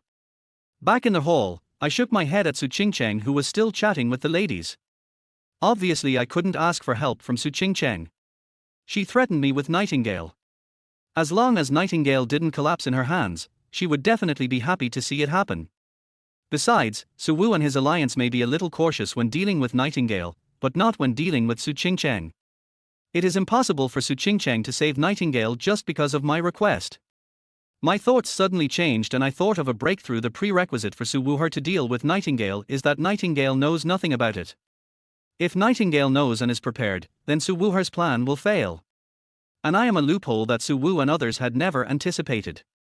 I only needed a phone call to tell Xing Ru about the incident and let her be on guard against what was about to happen, but I decided to tell Xing Ru in person because I was really curious about what kind of background Nightingale had that made those people afraid, and what kind of identity Xing Ru had.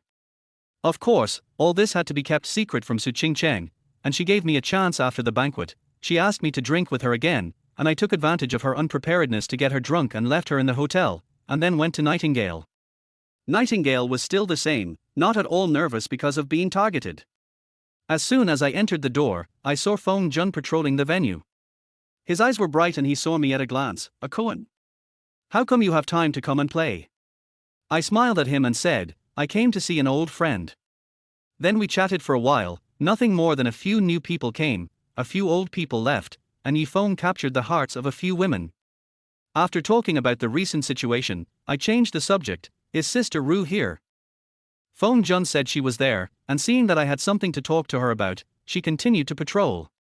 I came to Xing Ru's office and stood in front of the desk just like more than a month ago, and Sister Ru was sitting behind the desk, but our relationship had changed a lot. "Shu Kuan? What are you doing back?" Xing Ru looked at me in surprise. That kind of behavior gave people the feeling that we were not even friends. "Nothing, just something." My chest felt heavy.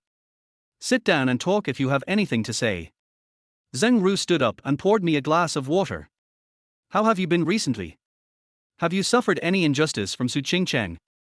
"I haven't been wronged." Xing Ru's concern was genuine, and I couldn't figure out what her attitude towards me was. "Sister Ru, I have something to tell you." "What can you say?" "No, it seems there is something wrong, tell me." Xing Ru had a serious expression on her face. I was surprised that she accepted my statement so easily. "Do you know Su Wuher?" "I know. He is the third oldest of this generation of the Su family and Su Qingcheng's younger brother. Unlike his appearance, he is a thoughtful person, and his methods are considered radical among the Su family." Xing Ru not only knew Su Wuher, but also knew him so well. I had a better understanding of her true identity. Su Wuher wants to deal with Nightingale. Xing Ru frowned. "It's impossible. With Su Wuher's character, he won't do such a risky thing." She also said that Su Wuher was different from Su Qingcheng. Su Qingcheng would not care about any involvement in dealing with Nightingale, but Su Wuher would consider many things. But Su Wu found many allies, such as Xing Xingyuan, Meng Rushi. Every time I mentioned a name, Xing Ru's face became uglier, and finally turned completely black. I will find a way to solve it. Thank you so much for this time, Akuen. She frowned and thanked me. I will thank you again after this is over. I want to know how you are going to solve this problem, Sister Ru. I sat steadily in the chair. Xingru rubbed her brows and said, Do you know what you are talking about, Akuen? Once you step into this place, you will never be able to wash yourself clean in your life. I looked at her frankly, but Xingru was more decisive than I thought. Even if you have done me a big favor this time, I will never let you get involved. Many times, people are happier when they know less. Is it considered happiness for me to stay with Su Qingcheng? That's right. Compared to this place, staying with Su Qingcheng is already very happy. Xingru's sincere feelings made it impossible for me to continue, but I would not give up just like that. I had a vague feeling in my mind that the truth under Nightingale was exactly what I needed. Chapter 13 Side Breakthrough. I haven't figured out how to convince Xingru to show me Nightingale's true appearance yet. I can only continue to pay attention to Nightingale's changes. I have asked Feng Jun to help with this matter. Su Qingcheng didn't notice that I had returned to Nightingale. After I came to her, she never went there again. Everything was back on track, and even Manager Li and his men stopped making trouble. I thought about it, and it was probably because Su Wuher, their master, didn't step on me as they expected, so they felt doubtful and didn't continue to make small moves. Just because Su Wuher felt the same as that person in me, he did not continue to provoke me. I am free now thanks to that person. This makes me want to know more about who that person is and what kind of person he is. Akuen, there are many more security guards in the store today, even Dopeng's senior brother. Feng Jun called me. Before Su Wuher took action, Xingru had already started to make arrangements. As for Dopeng, his full name is Zhao Dopeng, he is the security captain of Nightingale, and is said to be a martial artist. Even his senior brother has gone to Nightingale, so it is impossible to cause trouble there. But would Su Wuher be the kind of person who instigated others to smash Nightingale? Thinking of Xingru's evaluation of him, I couldn't help but shake my head. Precisely because Nightingale was a tough nut to crack, Su Wuher would have a more thorough plan. It's a pity that Su Wuher is not in this company, and I have no way to get information about him. What are you thinking about? Su Qingcheng noticed my distraction. She obviously had a lot of documents to deal with every day, but she always seemed to be staring at me. No, nothing. I was ready to be scolded, but I didn't expect Su Qingcheng to not pursue it. Change the schedule for tomorrow morning. Do you have anything to do tomorrow morning? I asked casually as I took out my schedule. Yeah, playing golf with my brother. Su Qingcheng didn't look happy at all. What a waste of my time. Yes, it's a waste of your time because your brother has planned everything. I suddenly realized Su Wuher's intention. What could be more enjoyable than playing golf leisurely, completing your own plans, and watching your opponent being surpassed by you without knowing it? Could this also mean that Su Wuher was planning to attack Nightingale tomorrow morning? Su Wuher could not have imagined that his sudden one would actually be a ripoff. I was so happy that I almost laughed out loud. Oh, by the way, there is one more thing I want to ask. If you don't want to go, why not just refuse? I was confused as to why Su Qingcheng wanted to go to the appointment even though she clearly hated Su Wuher. For the first time, Su Qingcheng showed a tangled expression. Don't ask so many questions. Somehow I had a hunch about the answer to my question. I sent Xingru a text message to remind her that Su Wu and the alliance might start a fight tomorrow morning, because I really couldn't spare the time. Su Qingcheng, the witch, was in a bad mood and dragged me to her apartment for a few drinks. As a result, the more she drank, the worse her mood became, and she drove me away. I don't know much about golf. Even if I accompany Su Qingcheng, I can only help her drive. Su Wuher called not only Su Qingcheng, but also some people he had met at the charity banquet before. They seemed to be Su Wuher's allies. Judging from their attitude towards Su Qingcheng, it seemed that they were not determined to support Su Wuher, but only allied with him in dealing with Nightingale. There was no tit for tat, and everyone was having a great time, except Su Wuher, who chose to completely ignore me. Suddenly, a person's cell phone rang. He took it out and answered it immediately. Then he kept exclaiming, "What?" and "Impossible," in disbelief. After hanging up the phone, he walked to Su Wuher with a panicked look and whispered a few words. Su Wuher hesitated for a few times, and then looked at me with a look of shock and anger. He couldn't even maintain his demeanor. He walked in front of me. When I was worried that he might lose his spirit and hit me on the head with a baseball bat, he gritted his teeth and said, "It must be you. Who are you?" His face was twitching with anger, but was he so frustrated just because his plan was thwarted? I looked at his face and couldn't help but smile. At this time, the only one who dared to laugh was Su Qingcheng.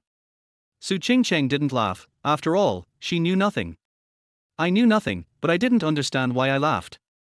When I laughed like this, Su Wuher calmed down. "Remember this will never happen again, you are not that person at all." He glanced at Su Qingcheng. "You are just a fake found by my stupid sister."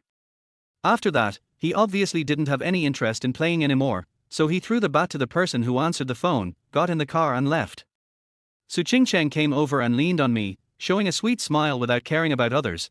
"It seems that Akuan, you need to give me some explanation."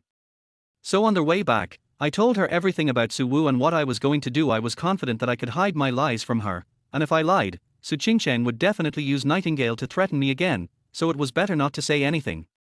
"Oh, so that's how it is. I won't pursue the matter of your meeting with Xingru this time," Su Qingcheng said compassionately. "I've ruined Su Wuher's plan, which is good for you, right?" I asked. "Benefits? Arkuan, you are so shallow." Su Qingcheng sneered. "Su Wuher is not trying to destroy Nightingale, but to swallow it. These two things are not difficult at all. Why should I destroy something that is impossible to succeed and will cause both Su Wuher and Nightingale to suffer losses?" Su Qingcheng seemed to know more about Nightingale than Su Wuher. I pretended to ask casually, "Isn't Nightingale just an ordinary nightclub? What's so great about it that deserves your attention?" But Su Qingcheng just sneered and didn't answer, and the side breakthrough failed. "You are just a former gigolo and current assistant. I don't know how you hindered Su Wuher's plan, but you'd better stay out of it honestly and don't take luck as the norm." Su Qingcheng warned me, "Although that brother can't figure out the situation when he gets excited, the resources he has are not comparable to you." I agreed verbally, but I was thinking about my own little plan in my heart. As long as I don't confront Su Wuher directly, he can't do anything to me with Su Qingcheng's big umbrella. While Su Qingcheng's big umbrella can still be used, it is natural to make the best use of it. After watching Su Qingcheng walk into her apartment, I called Feng Jun. "Jun, what happened this morning?" Chapter 14, The Highest Level of Temptation. This morning's incident was a big deal, Akuan. Even the police came. Although Feng Jun said it in a thrilling way, there was no hint of thrill in his cheerful voice. At first, a group of hooligans came to cause trouble, but of course they were controlled by security guards who came out from every corner before they could make any trouble. These security guards have been lurking in every corner of the store very secretly since they were added, and Su Wuher didn't notice anything. But Su Wuher's radical actions do not mean recklessness. Sending people to smash and destroy things is just a bait. The second step in his plan is the police. These police will search Nightingale on the pretext of receiving a report and find some shady things. The last point is my guess, but this is only the second step of the plan. The third step is to expose these things. There are indeed many places of filth in the corners of this city. They have not been cleared out simply because no one cares. Once exposed, no one will show mercy. Nightingale will be closed down legitimately, and then bought and reopened with a new sign. This is Su Wuher's plan, radical and meticulous. Unfortunately, the more sophisticated something is, the less it can withstand accidents. His plan was shelved because of me. The police were stopped outside the nightclub, and they couldn't even charge them with resisting arrest because they didn't see the people they wanted to arrest, that group of thugs, from beginning to end. Su Wuher immediately directed his criticism at me. From a paranoid point of view, he and Su Qingcheng were really a good pair of siblings. "Tell Sister Ru to be careful. I can't help you much." I asked Feng Jun to tell Xingru not to let down her guard. Su Wuher had no intention of giving up. And as Su Qingcheng said, facing Su Wuher, who had a lot of connections in this city, everything I did seemed a little powerless. I couldn't even find out what he planned to do next. Because I am just a small person. No matter what my qualities are, there is an absolute gap between my standing height and Su Wuher's, which cannot be compensated by my achievements in defeating Su Wuher. What you need at this time is cheating. When machines like law and society are manipulated by your opponents, what you need to do is to stay outside of them. But I still can't make up my mind. I told myself that Su Wuher is just hostile to me, but under the protection of Su Qingcheng, He has no intention of dealing with me for the time being, but there is always another voice in my heart, which instigates me to do everything I can to make trouble and make things difficult for Suwooher. But before I could make up my mind, Suwoo and his camp took the initiative to teach me a lesson. It was November 9th, just 1 week after playing golf. Double 11 was coming, and I was thinking about what to buy for my family when Manager Lee's fat body squeezed into the office and stood there arrogantly. "What do you want, Manager Lee?" Not only me, but Su Ching-cheng also looked at him coldly. He barged in so arrogantly, even if Suwooher was backing him up, it was too presumptuous. "Shukoon, what you did has been exposed." Manager Lee started to fart cough and said a lot of nonsense. "Now you have to be suspended immediately. We will investigate you. If there is conclusive evidence, we will formally notify the police to arrest you and prosecute you in court." Framed before I shouted out the classic line, "I am innocent," I already knew what Manager Lee was up to. I certainly hadn't committed any crime, so I spent a few seconds calming myself down, then stood up with a smile as if I had heard a joke. "Okay, but I want to ask, what crime have you framed me for?" Manager Lee seemed very dissatisfied with my reaction. He curled his lips and said, "Embezzlement of public funds." Well, it's a reasonable charge. The position of the CEO's personal assistant is very convenient for embezzling public funds. Of course, I have never embezzled public funds, and there has not been a penny added to my account. Even if Manager Lee and his team forge the evidence well, it will not stand up to scrutiny. Su Ching-cheng slammed the table and stood up, her eyes chillingly cold. "You have been ignoring me since just now, Lao Li. When did you, a manager of the HR department, reach out to the finance department?" I saw Manager Lee sweating profusely, but he still stood up straight and said confidently, "President, please don't misunderstand me. I didn't interfere. I just came to inform Shukoon that he was suspended. Whether he stops working or not is up to me." I can't imagine Su Ching-cheng being furious, but I guess Su Ching-cheng must be angry to this extent now.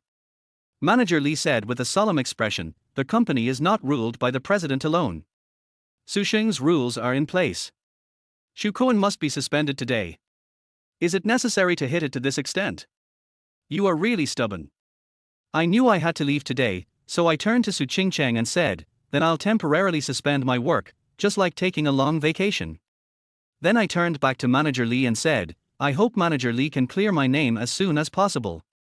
That depends on the results of the investigation," he said in a businesslike tone. Although I was suspended from work today, it was almost time to get off work after completing the handover. I was thinking about Suwooher's intentions while walking on the way home, but I couldn't figure it out. When I got close to the apartment, I received a call from Su Ching-cheng, who said she wanted to come to my place. How could she be in a good mood after being confronted by Manager Lee today? After a few glasses of wine, Su Ching-cheng's face began to turn red. At this time, she was in a very excited state. She first criticized Manager Lee, and also Manager Jia, and a bunch of names that should be Suwoo and the camp were also criticized. "I'm sorry, Akuan, I didn't expect that stupid brother would dare to attack you." Su Ching-cheng leaned in my arms, stroking my cheek and whispering, "Don't worry, I will definitely fight back and let you get rid of this anger. As long as I don't say something like, 'Ching-cheng, you are so beautiful,' when she is drunk, she is so cute, but it is always difficult to control my tongue. So before I say those words that touch Su Ching-cheng's wounds, I will get her drunk and unconscious and then throw her on the bed. How many times have I faced this defenseless beauty? But now I can endure this highest level of temptation more and more." I stroked Su Ching-cheng's long hair with my fingers. My alcohol-soaked brain was full of random thoughts. Then, I found something wrong. Suwooher couldn't possibly deal with me. He knew that Su Ching-cheng would protect me, so as long as he was not sure of defeating Su Ching-cheng completely, he couldn't deal with me, and if he was sure of dealing with Su Ching-cheng, I would only be suspended. How could this be a blow of just being transferred out of the company for a few days? So it was Manager Lee and his men who acted on their own initiative. It was not hard to imagine that they would teach me a lesson in order to please their boss, who was a minor nuisance to them. But what if Manager Lee and the others are not trying to please Suwoo and this master? Manager Lee, who seemed to me only good at bowing and nodding, suddenly became eerie and scary. Chapter 15 Cooperation. I kept thinking and fell asleep in a daze. When I woke up, Su Ching-cheng was gone. Only the numb arms and thighs told me that she was indeed drunk in my arms yesterday. I stood up with a grin on my face. Although I knew that drinking right after getting up was not a good habit, I still poured myself a small cup to moisten my dry throat. Then I ate some noodles and had a breakfast. After breakfast, I felt relaxed for once. This was not the kind of relaxation I felt when I was working the night shift at Nightingale, but a real sense of liberation after not having to go to work. To be honest, I really haven't rested for a long time. With Su Qingcheng, I always spent my rest days with her. Now that I have my own time, I am a little uncomfortable. What to do next? I thought of buying some things for the house, so I decided to go out and do some shopping. Some things can be bought online, but others are better to buy in person. Being a gigolo and an assistant is quite profitable, and I have a lot of money left after paying for my father's medical expenses. It's time to buy some things for the house. As a result, when I went downstairs, two tall men in suits and sunglasses stood in front of me. At least they looked very respectful and said to me, "Mr. Xu, our boss wants you to come and have a seat." I almost fell to my knees. I just thought that Su Wuher couldn't possibly deal with me, but then two big men showed up to invite me. Could it be that Su Wuher really hated me so much that he was planning to destroy me at the risk of offending Su Qingcheng? If these two men had really threatened me, I would have given in immediately, just like when Xing Ru caught me before. But now they were so respectful, as if they were professional bodyguards, so I quickly comforted myself that I would not be so unlucky, and that boss might not be Su Wuher. "Where is your boss?" I straightened my back and pretended to be a big shot. They parted and extended their hands diagonally to show, "Please." I looked in that direction and saw a luxurious-looking stretched sedan parked there.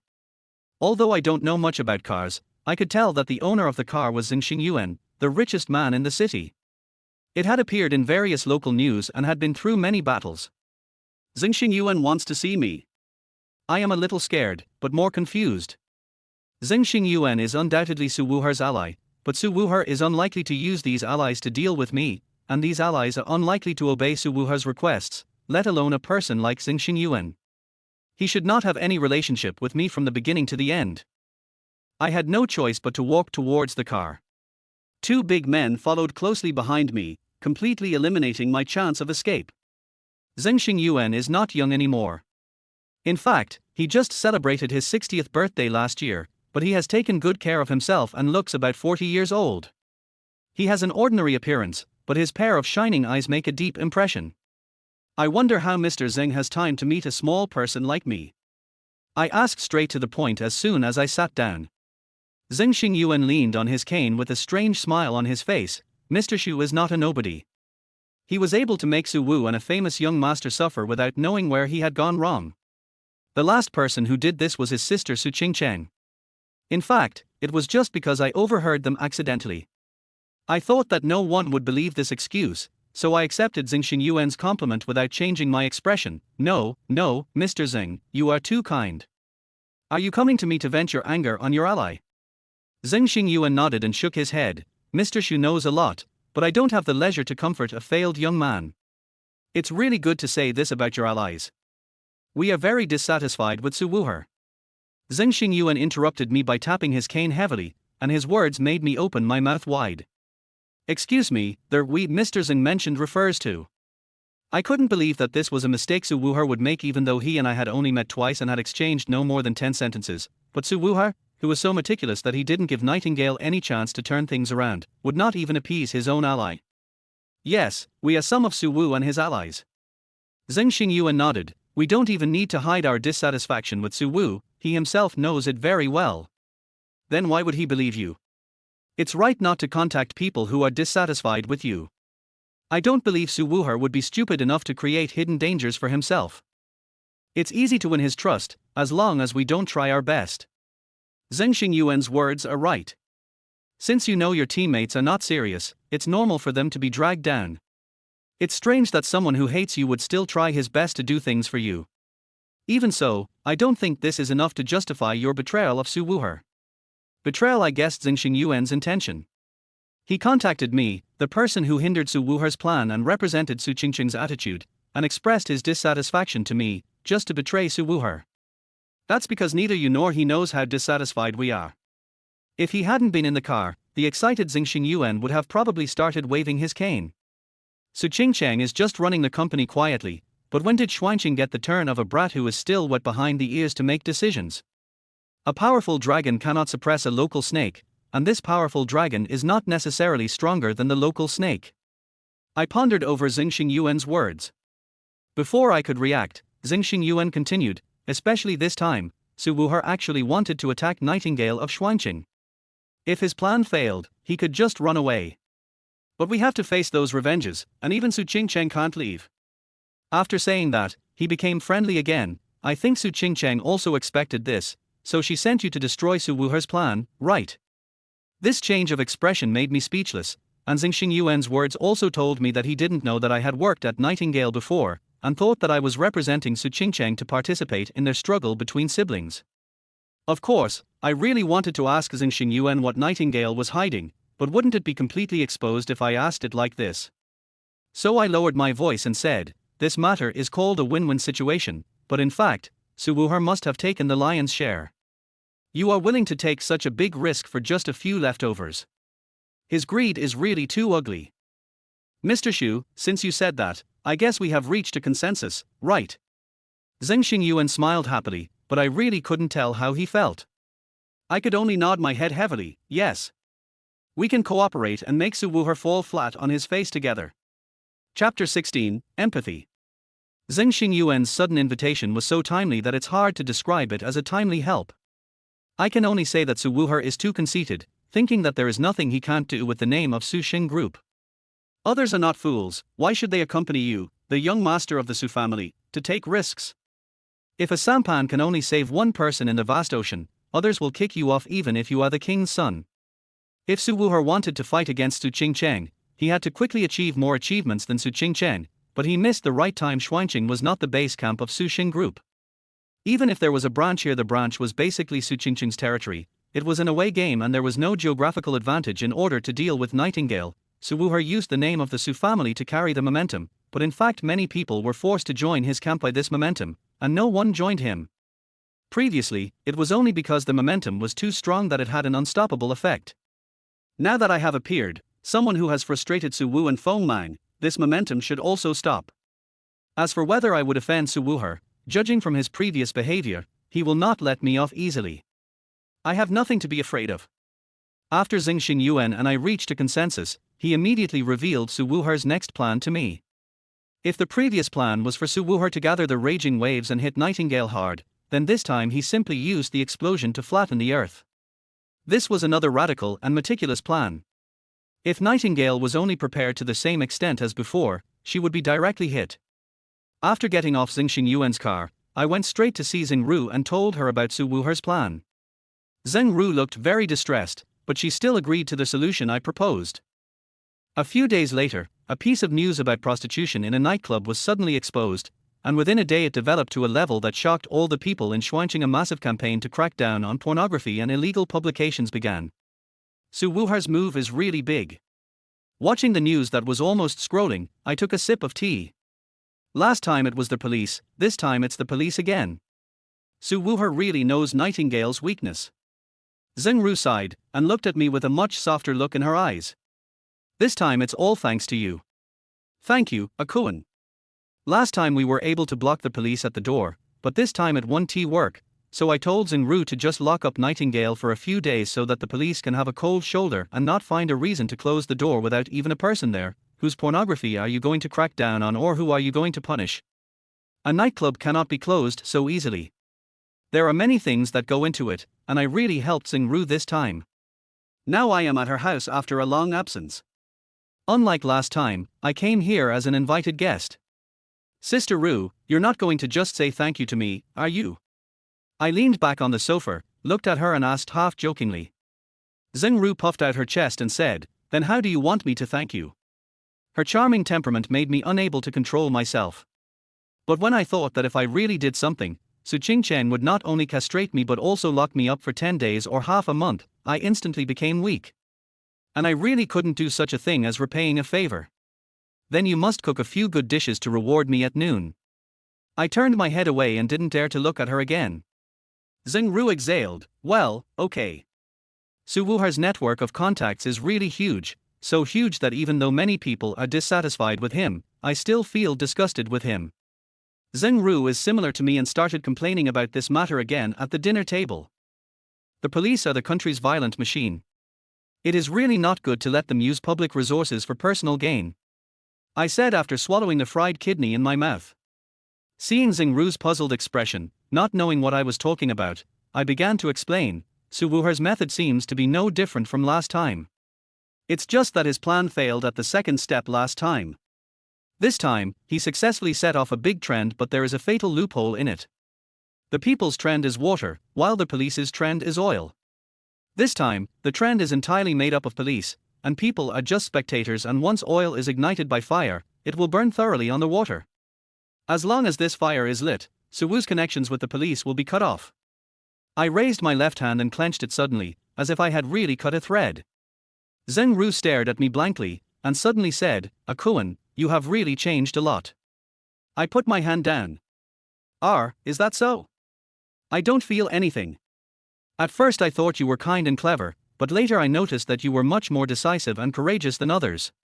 Zheng Ru's eyes were a little blurry, and now, you said you wanted to deal with Su Wuher and the police, as if you were going to the toilet.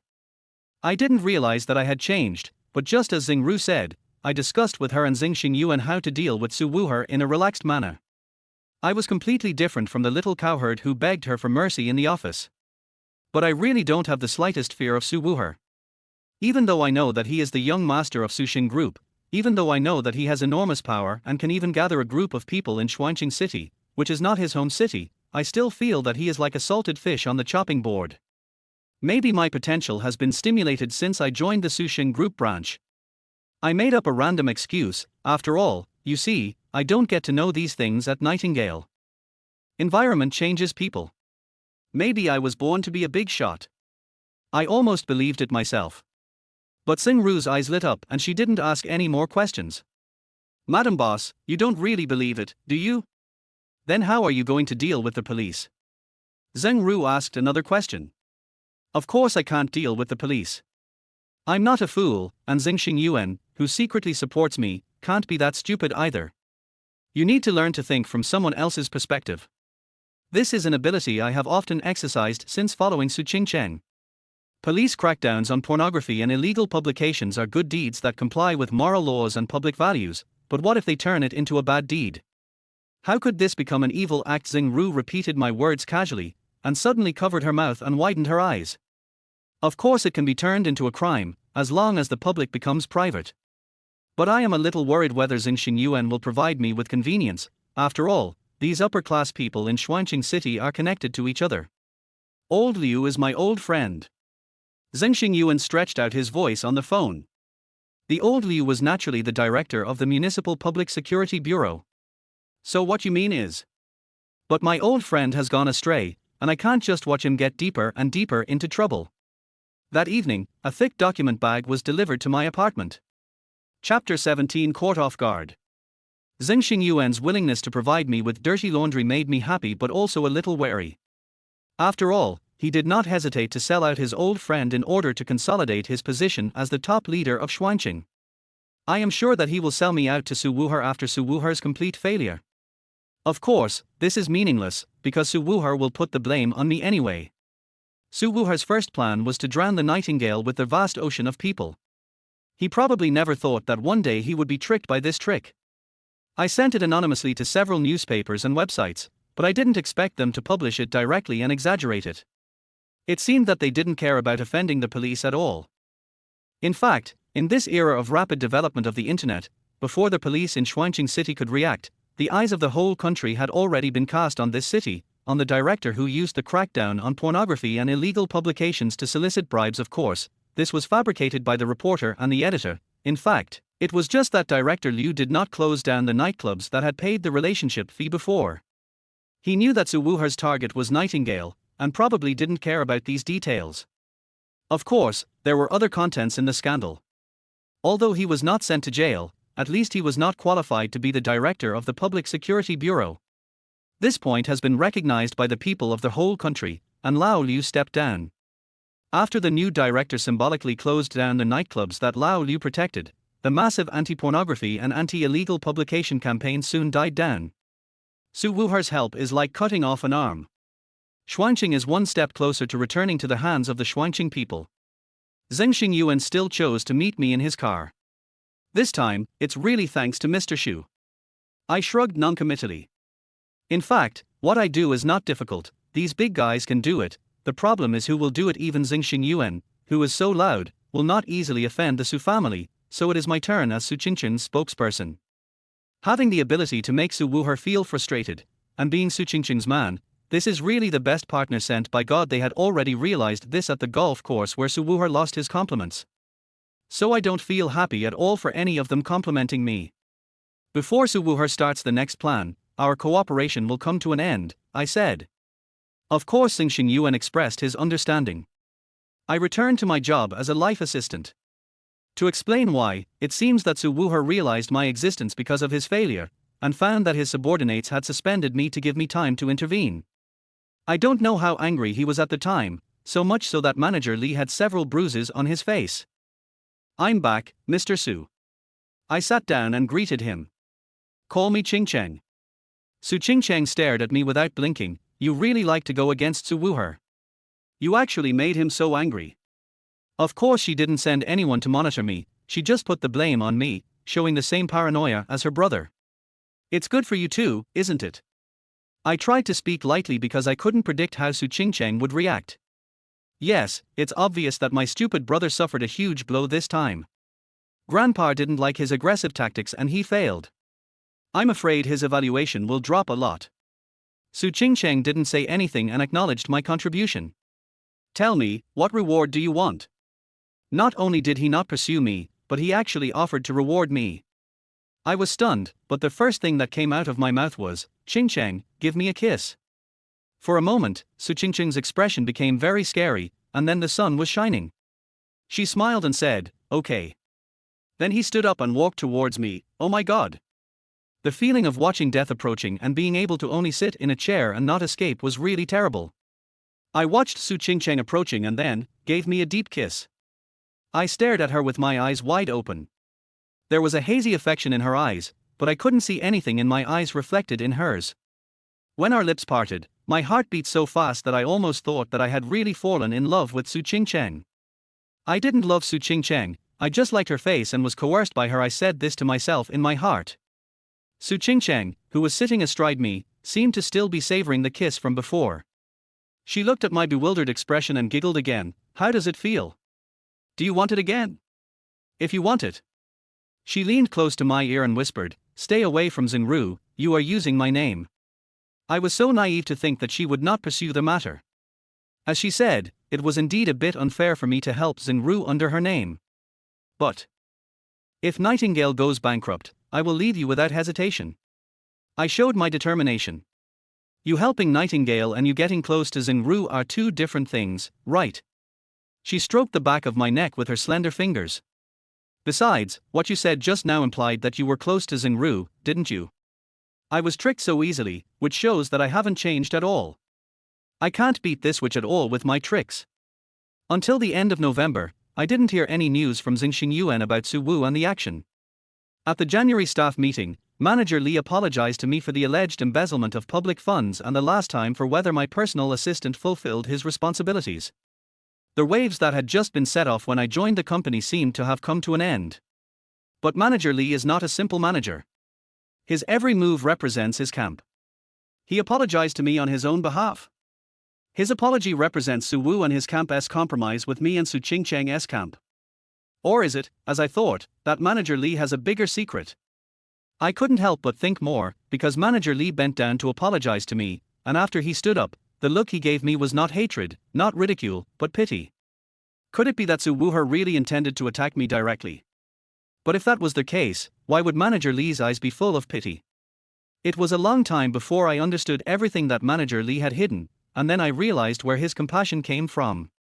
That is, we share the same suffering. But now, I can only step into December in fear. In order to better possess me, Su Qingcheng now takes me with her on almost all her trips, even to attend a salon with a group of noble ladies, which means that my rest days are completely ruined. In my business, Su Wu and the third plan, which Zheng Xingyuan did not even notice, began. Su Wuher, who had learned from the previous two lessons, caught everyone off guard this time. Chapter 18, Basement Floor. Recently, a reporter secretly visited. The video of the secret visit to the nightclub is actually nothing worth paying attention to. At most, this kind of video will be classified as a gossip column on the local news website, and then completely become entertainment material through the reposting of unscrupulous public accounts. It should be like this, but there is a thing called hype. A piece of news has completely different effects when it is seen by 1,000 people and 10,000 people. Therefore, with the help of someone who was interested, this piece of news stayed on the headlines for 7 whole days. Even for someone who had no interest in this kind of news, this period of time was enough for him to get bored and click in to read it and post a comment. I also felt a headache when I read this news. Now I am busy every day, and the news I basically read is about national affairs on major portals.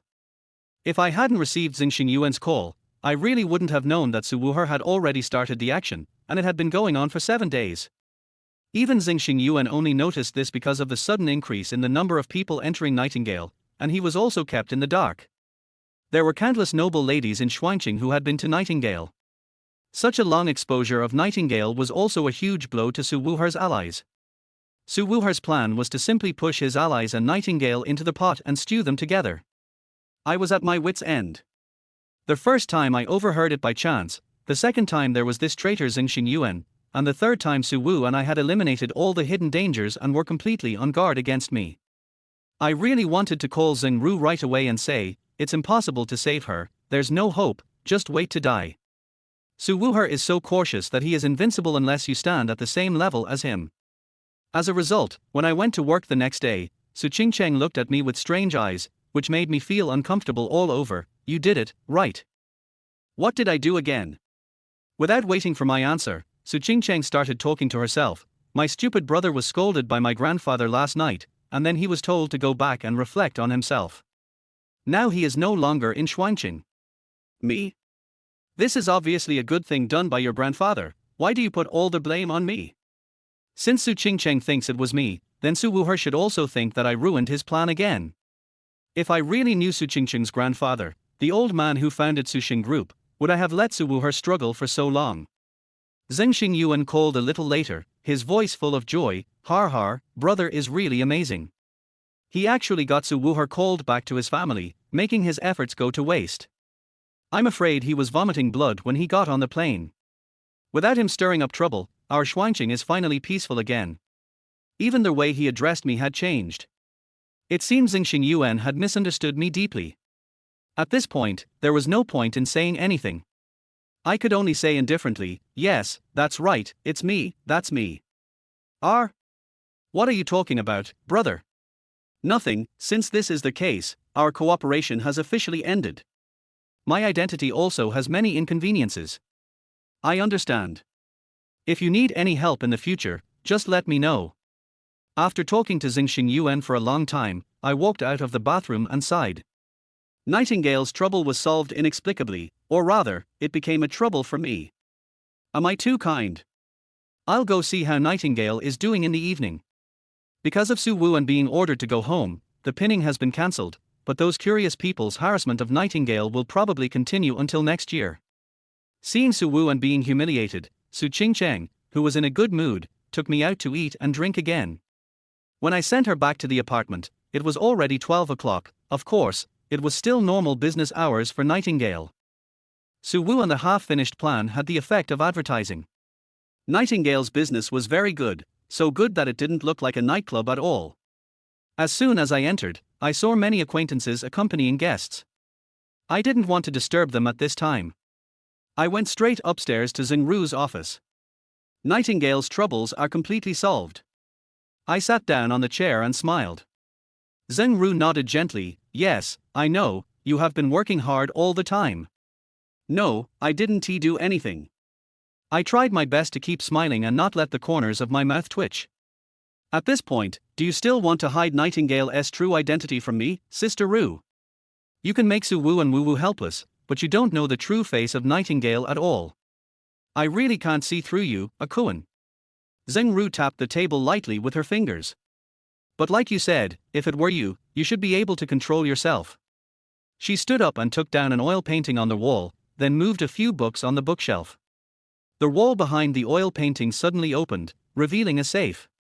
Zheng Ru opened the safe and threw something to me. Verify it yourself.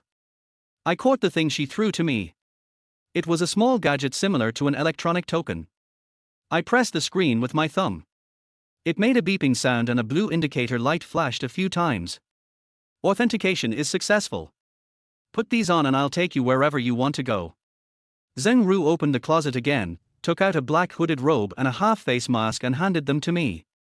She was so mysterious that I became very curious about the next trip. Even after I put on this outfit, the mask and the hat, Feng Jun couldn't recognize me. The waiters I met looked at me curiously, but when they saw that Zheng Ru was guiding me, they didn't come forward to stop me. Zheng Ru took me all the way to the underground wine cellar. Nightingale has more than one wine cellar, but this underground wine cellar is somewhat famous among the employees because the four walls here are covered with mirrors as wall tiles.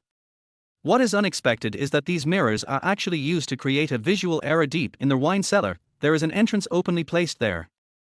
Walking into the hallway from the entrance is a short corridor with mirrors on the walls. At the end of the corridor is a metal door that feels heavy and solid. Put the pass here. Zheng Ru pointed to a spot on the door. There was a USB port there, and I plugged one end of the gadget in. The door slowly opened inward with a dull sound. After taking off the pass, I followed Zheng Ru into the space behind the door. Behind us, the door slowly closed. Let me introduce you first. The underground floor of Nightingale is an intelligence center. Here you can pay money to get intelligence on every corner of Shuangqing. Of course, we can't guarantee whether we can get what you want. Zheng Ru had a stern face and spoke in a repellent tone. I understood that she didn't want me to be seen to know her. However, Nightingale's underground is actually a place for selling intelligence. No wonder Su Wuher wants to get here, and some of his allies are dissatisfied with him. Basement floor? Is there a second basement floor? I followed her down a flight of stairs. Zheng Ru sighed. Arkuan, before you go in, I will warn you one last time, don't get too deep. You will get unimaginable conveniences here. Many people have lost their minds and even their lives because of this convenience. With your ability, you don't need to go anywhere other than the first underground floor. At the bottom of the stairs was a wooden door. Zheng Ru pushed it open and turned from Sister Ru into Nightingale's boss again. Okay, we're here. In my eyes, there is a golden splendor. Chapter 19 Intelligence. As luxurious as a hotel lobby, this is the underground floor of Nightingale. There is a huge reception desk in the lobby, and many tables and chairs are placed in other places. There are many doors on the four walls. There are staff busy at the reception desk, and people dressed like me are coming and going in other places.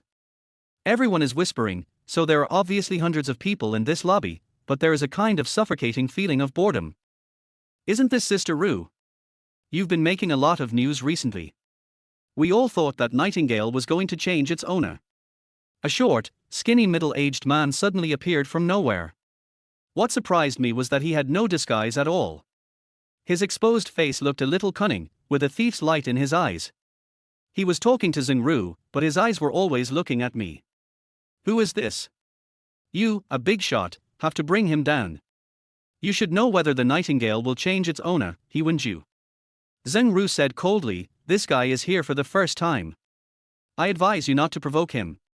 His methods are extraordinary. He Wenju sucked in a breath of cold air. Oh, you are actually a big shot, so rude. I am He Wenju, you can call me He Lao Liu. Zheng Ru explained to me, He Lao Liu has his own team, and he ranks 6th among them. He is well informed, but he often fails to grasp the key points. Hello, He Lao Liu, you can call me Qin Kuan. I said in a low voice. Of course, Qin Kuan was just a pseudonym I thought of at random. Zheng Ru gave me so many disguises, wasn't it just to prevent me from revealing my identity? Hello, Mr. Kuan, hello, Mr. Kuan, do you know the rules here? He Wenhuan said with a nod and a bow. Zheng Ru explained to me at the right time, no matter who it is, they will sell a piece of information to the newcomer for 100 yuan. This is the rule here. I think you should understand why. I nodded. This is easy to understand. It is just to encourage those who have tasted the sweetness to continue coming here. Zheng Ru added, transactions here are usually made in cash, so it's best to bring cash with you. If it's inconvenient to use cash, go to the front desk to transfer the money, and they will keep it absolutely confidential. Let me help you pay this time. After Zheng Ru finished explaining, He Wenju spoke again. Master Kuan, is there anything you want to know? I touched my exposed chin and said, there is something I really want to know. Do you know Su Qingchang?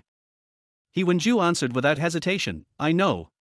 She is the eldest daughter of Su Shen Group. In order to complete the test of the head of the Su family, she came to the branch in Shuangqing City to run the business. Some time ago, she fell in love with a gigolo named Shu Kuan and became a frequent visitor of Nightingale. But after that, she took Shu Kuan away and never came to Nightingale again. Wow, so amazing. Is this the level of information you just casually revealed? I suppressed my shock and asked the real question. I want to know who Su Qingcheng's former lover was. He Wenju's face froze, and then he frowned in distress. Master Kuan, you really asked a good question. I don't know this information. Don't know? I asked, do you know absolutely nothing about it, or have you never asked about it before? He Wenju nodded, yes, we only collect information that is worth noting in Shuangqing City. Su Qingchang has never been interested in any man except that cowherd since she arrived in Shuangqing City, and she doesn't seem to have had any love experience in the past. Su Qingchang has never been in love. I can assert that this is impossible. Every time she looks at me, the look in her eyes tells me that she is indeed in love with someone, and it has not changed until now. Who has she loved before? I changed my perspective and suddenly thought that the person might not be Su Qingcheng's lover, otherwise, given her conditions, why would she need to find a substitute like me? He Wenju was still very distressed. We really haven't collected it. If Mr. Kuan wants to know, we will check it out, of course without any additional charges. By the way, if Mr. Kuan is really interested in Su Qingcheng, I have a piece of information here that you should need. How much? I asked cautiously. I, a small fry, don't have that much money to play with intelligence. 1,000 yuan is enough. It's not a big deal. He Wenju's distress disappeared completely and he rubbed his hands with a smile. I looked at Zheng Ru, she nodded, took out her wallet, counted out 11 red cups and handed them to He Wenju. Putting the money into his clothes, He Wenju looked at it privately and lowered his voice. Tang Shen is going to take action against Su Qingcheng. This made me a little confused. Action? How do you do it? I know who Tang Shen is. He is a second-generation rich man. His father, Tang Xianlin, has opened several companies involved in various industries. The second time Su Qingcheng came to Nightingale to find me, he was actually among the dozen people at that time. The most important thing is that this Tang Xianlin was a general when Su Wu and his plan against Nightingale was made. It was a media company under his command that was responsible for hyping the news of the undercover video of the nightclub. Although most of Su Wuhar's allies only formed an alliance with him to obtain Nightingale, it is not impossible that Tang Xianlin is his supporter, so that's why Tang Shen wanted to take action against Su Qingcheng, right? That Tang Shen asked his men to buy some drugs and gave some money to the waiter in the restaurant. This restaurant happened to be the place where he invited other people and Su Qingcheng to have a party together. He also booked a room 1105. He Wenwan winked, with an expression that said, you know what I mean. I arranged the schedule for this banquet, and I am sure that this matter has nothing to do with Tang Xianlin. At least Su Qingcheng is the eldest daughter of the Su family. Even if Tang Xianlin is really Su Wuhar's die-hard lackey, he wouldn't dare to do this, right? This must be the result of Tang Shen, the playboy and horny. This is very interesting information. Why is it only sold for 1,000 yuan? I think it would be more than worth 10 times the price. This information is very useful to me, but He Wenju only sold it for 1,000 yuan, which made me doubt the authenticity and accuracy of this information. He Wenju spread his hands and said, Master Kuan, I don't think Tang Shen can succeed. Recently, Su Qingcheng always brings her lover with her. Tang Shen has no chance to take advantage of this. Indeed, with me by her side, even if Su Qingcheng was bewitched, it would not be Tang Shen's turn to take action. But I will make him succeed. Please pay close attention to the information I want. I will come to ask about it later. After hearing He Wenju's second piece of information, I no longer had the mood to stay and planned to leave first. Zheng Ru handed me a blueprint from the front desk. It shows the locations of all the entrances to this place, except Nightingale. Remember it and destroy it immediately. Chapter 20. Qingcheng. Su Qingcheng leaned in my arms, and I had never seen such a charming look. All the affectionate looks of Su Qingcheng that I had seen contained an unspeakable anxiety. Su Qingcheng raised her head and stared at me. She said. What did she say? I opened my eyes wide, came to my senses, and found myself sitting on the bed. Everything I had just seen was a dream, a very real dream. Today I am going to carry out a plan with an ambition that even surprises me. I want Tang Shen to successfully charm Su Qingcheng, and the moment he succeeds, I will jump out and rescue Su Qingcheng. In this way, my status in Su Qingcheng's heart will be greatly improved. I clearly didn't love Su Qingcheng, and my vague feelings for her were all due to her beauty. I clearly knew that doing so would not only enhance my status in her heart, but would also make her fall deeper and deeper into the illusion she saw in me. But I still made this plan without hesitation. I asked for personal leave yesterday, and now it's morning, and Su Qingcheng is still negotiating business with other companies. I slowly and carefully made preparations. In fact, I have already bought a lot of tools. It is definitely impossible for me to snatch Su Qingcheng out by myself. At noon, I entered the restaurant. I didn't book a room next to the one Tang Shen had booked, because that would leave clues, and if Su Qingcheng noticed it, it would be easy for her to expose the truth with her intelligence. I first went to their hotel private room booked by Tang Shen, where they were still having dinner, and then I went upstairs and waited for them in the stairwell. Half an hour later, Tang Shen did not disappoint me. He and his two bodyguards appeared in the corridor. One of the bodyguards was carrying the unconscious Su Qingcheng. Har har har, that pretty boy is not with Su Qingcheng today. This is really a godsend. Tang Shen laughed wildly. After he entered the room, he drove out two bodyguards to guard the door. I knew this was the time for me to make my debut. I pretended to walk along the corridor as if I was passing by. The two bodyguards seemed to be indifferent, but they actually noticed me when my footsteps sounded and tensed up. I think they must have never seen my face, otherwise they would have stopped me immediately. When I passed by them, something slipped out of my left sleeve and fell to the ground with a crisp sound. It was a coin. This coin immediately attracted the attention of the two bodyguards, and the moment they lowered their sights, I took action. A bottle of pepper spray slipped from my sleeve to my right hand, and my right arm moved at high speed, instantly making the two bodyguards cover their eyes and scream. Then I took out a stun gun with my left hand, and this light little gadget knocked down the two tall bodyguards in a few seconds. I simulated this process many times in my head, but it was faster than I thought. I didn't even have time to think before my body had already done it all. Although I wanted to give the two bodyguards lying on the ground a few more times, the stun gun could really kill people, so I let them go and searched for the room card from one of them. Without any pause, I pushed open the door and saw Tang Shen hurriedly taking off his underwear, while Su Qingcheng closed his eyes, but his clothes were intact. It seemed that this guy was in a hurry to release himself. You are Shu Kuan. Why are you here? Even the screams of the bodyguards did not divert Tang Shen's attention. When I opened the door, his brain finally absorbed blood and regained some rationality. He covered his lower body, his thin and pale body looked like a monkey. I flew up and kicked him down on the bed, grabbed his neck and slapped him twice. Mr. Tang, you are really so bold. Do you think you can get your hands on the eldest lady of the Su family? Tang Shen was completely stunned by my beating. I didn't wait for him to say anything, I just slapped him and punched him. Of course I still had some sense and didn't beat him to death. After beating Tang Shen until he cried, I picked up Su Qingcheng and quickly left the room. If we don't leave now, the two bodyguards will wake up. I brought Su Qingcheng back to my apartment and sat by the bed waiting for her to wake up. The drug Tang Shen used was of good quality. It took almost an hour from the time I rescued Su Qingcheng to the time she slowly opened her eyes. When she opened her eyes and saw me, she looked a little surprised. "Oh. Akuan? Why are you here? You are in my house now." I put down the phone and said. Su Qingcheng sat up and touched her dizzy head. "You're home. I remembered just now." After thinking in silence for a while, Su Qingcheng's face soon darkened. "I've been tricked. Why am I here? I was worried about you being alone, so I went to their hotel to find you, and so Tang Shen took you to their hotel room." I said it in a nonchalant manner and only mentioned the content briefly. Sure enough, Tang Shen. Su Qingcheng gritted her teeth and pronounced the name. "What did you do to him?" "He was beaten up and thrown into their hotel." I shrugged. "Then he should be crying and looking for his father now."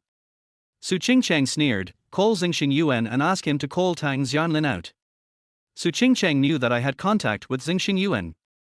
As the leader of the rich in Shuangqing City, Xingxing Yuan was naturally qualified to call Tang Xianlin out. This was also Su Qingqing's statement of her attitude. She could not let the Su family suppress Tang Xianlin, but Tang Xianlin had to pay compensation that satisfied her. Help me up. Su Qingqing stretched out her hands to me, and as she hugged my neck, she whispered, "Thank you, Akuan. I have experienced her deep affection, but this simple thank you made me happy. This thank you is something that is truly given to me, not the person I replaced." But I felt a little guilty when I felt Su Qingqing's sincerity. Her sincerity was bought by me with conspiracy. Now, I am really a disgusting person. Zheng Xingyuan was very efficient and quickly arranged a tea house for us to meet Tang Xianlin. Tang Xianlin was a slightly fat middle-aged man with a shiny bald chin and a serious face. Zheng Xingyuan himself was smiling, but because Su Qingqing was right next to me, he didn't try to get close to me. "Why don't I see Mr. Tang?" As soon as I sat down, I started talking.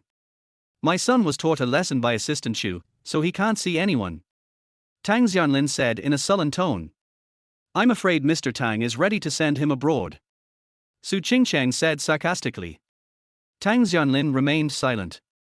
Regardless of whether they could reach an agreement or not, he was indeed going to send Tang Xin abroad. "Ms. Su, calm down, calm down. We are all friends. If there are any conflicts, we can sit down and discuss and resolve them." Zheng Xingyuan acted as a peacemaker. Then Su Qingqing started to negotiate with Tang Xianlin. The terms were nothing more than the shares of this company or that company. Tang Xianlin did not dare to agree all at once, and bargained with Su Qingqing. The two talked until 7 or 8 o'clock in the evening. "I have one last condition." Su Qingqing leaned back in her chair. "I want one finger from Tang Xin." "How much?" Tang Xinlin's face turned completely dark. Su Qingqing's intention was of course to let him pay to buy the finger. 1 million. Su Qingqing raised her index finger and shook it, then pointed at me who was yawning next to her. "Give it to my assistant." "Huh?" I looked at her blankly and said, "Did you just say I have 1 million? Okay. These conditions will be fulfilled tomorrow." Tang Xianlin stood up and left without looking back. "Ms. Su should be able to let it go now, right?" Zheng Xingyuan restrained his smile when he said this. Su Qingqing still had a cold face. "As long as Tang Xin doesn't appear under my nose again, I won't pursue it." "That's good." Zheng Xingyuan nodded repeatedly and invited us to have dinner together again, but Su Qingqing refused. She took me to a bar and drank gloomily without saying a word. I had never thought that this incident would be such a big blow to her, so I just found a topic to talk about. "Is it really okay? Give me 1 million. It's just 1 million. Do you think I'm not worth 1 million? Su Qingqing answered rudely. She turned her head and looked at me with tears in her eyes. "Don't leave me, okay?" I hugged her silently, with a gleam in my eyes. "How could I leave you, Qingqing? At least let me make good use of you until I get rid of this trouble completely." Chapter 21 Classic Drama. What can 1 million do? When you think 1 million is a lot, you will find that 1 million is not much at all. This 1 million is enough for me to buy a house in a better location in Shuangqing City, renovate it, and purchase home appliances. Then what? I can't live on this house. I still have to go to work. Moreover, it is still uncertain whether this 1 million is enough to find out the information of that person. He Wenju only charged me 1,000 yuan for the second piece of information, which is probably a friendly price. Besides, how could the real information be just the piece of information he said? If you want to get a lot of useful stuff, you have to pay a high price. It's great to have money, but unfortunately I don't have any. I couldn't help but talk to myself when I saw the cash I received in exchange for the check and the notification text message sent by the bank. December, the last month of the year, is a time when all kinds of business tend to be even busier. Su Qingqing is no longer keen on parties because of what happened last time, and she devotes herself almost entirely to work. My rest time has also been completely squeezed out, because when Su Qingqing is under a lot of pressure, she asks me to relieve her stress, and it has become a common occurrence for me to stay in her apartment. Of course, whenever I have that little impulse, I will suppress it immediately. Su Qingqing is the eldest daughter of the Su family. When I was a male PR, I could fool people by serving customers, but now, if Su Qingqing offends the head of the Su family, she will lose the good brand she has to fight against Su Wuher. It seemed that because of my restraint, I gained more of Su Qingqing's trust. It was a real trust in the person of Xu Kuan. That impromptu plan really benefited me a lot. However, there is a saying that fortune and misfortune go hand in hand. A month passed peacefully until New Year's Day came, when almost the entire company was on holiday. Su Qingcheng told me that she was going back to the Su family's main home, which meant that she would finally let me go on a holiday. Now I was just a role similar to a male concubine, and she would never take me back to the Su family. I don't plan to stay in this city and will go home during the New Year's Day holiday. My hometown is actually in Shuangqing City, a small city with a relatively developed economy. It only takes 20 minutes to get there by train, so naturally there is no one to pick me up when I go home. I came back with $1 million, so I can be considered rich, right? When I got off the bus and thought about it, I felt very happy. Mom, I made $1 million, how should I spend it? As soon as I got home, I jokingly said this to my mother, who was already retired at home. Of course, I didn't dare to really say that I had $1 million, otherwise my mother, who knew how much I had, would definitely ask me if I had robbed a bank or done something shady. The problem is that I have actually worked as a male PR. My mother rolled her eyes at me and said, "Oh, even if I give you Shukuan for another 10 years, you still won't be able to earn $1 million even if you don't eat or drink." As expected, she completely took my words as a joke. Where's Dad? Their mother was sitting leisurely on the sofa, turning on the heater and knitting a sweater, but there was no sign of the father. My mother winked at me and said, "You know your father can't stand the cold. He's lying down right now. My father is in poor health and has retired early to rest at home." Unlike my mother, who is relieved to see that I am healthy, my father is more concerned about my work. When he heard that I was the president's life assistant in a branch of Sushing Group, he smiled with relief, although I guess this retired old worker doesn't know what a life assistant is. New Year's Day is not the Spring Festival after all, so there were not too many visits to relatives and friends. I spent this holiday almost in a very dull way. I just spent more than 200,000 yuan to buy a store for my parents, so that even if I encounter any setbacks in the future, they will have no worries about food and clothing. After New Year's Day, I was going back to the company, back to dancing on the edge of a knife, but things did not develop as I imagined. Just like the unexpected event that Su Wu was suddenly recalled by the head of the Su family, Su Qingcheng did not come back. New Year's Day passed, and Su Qingcheng did not come back. Even after 2 days of idleness, I was demoted from the position of the president's personal assistant to an ordinary clerk.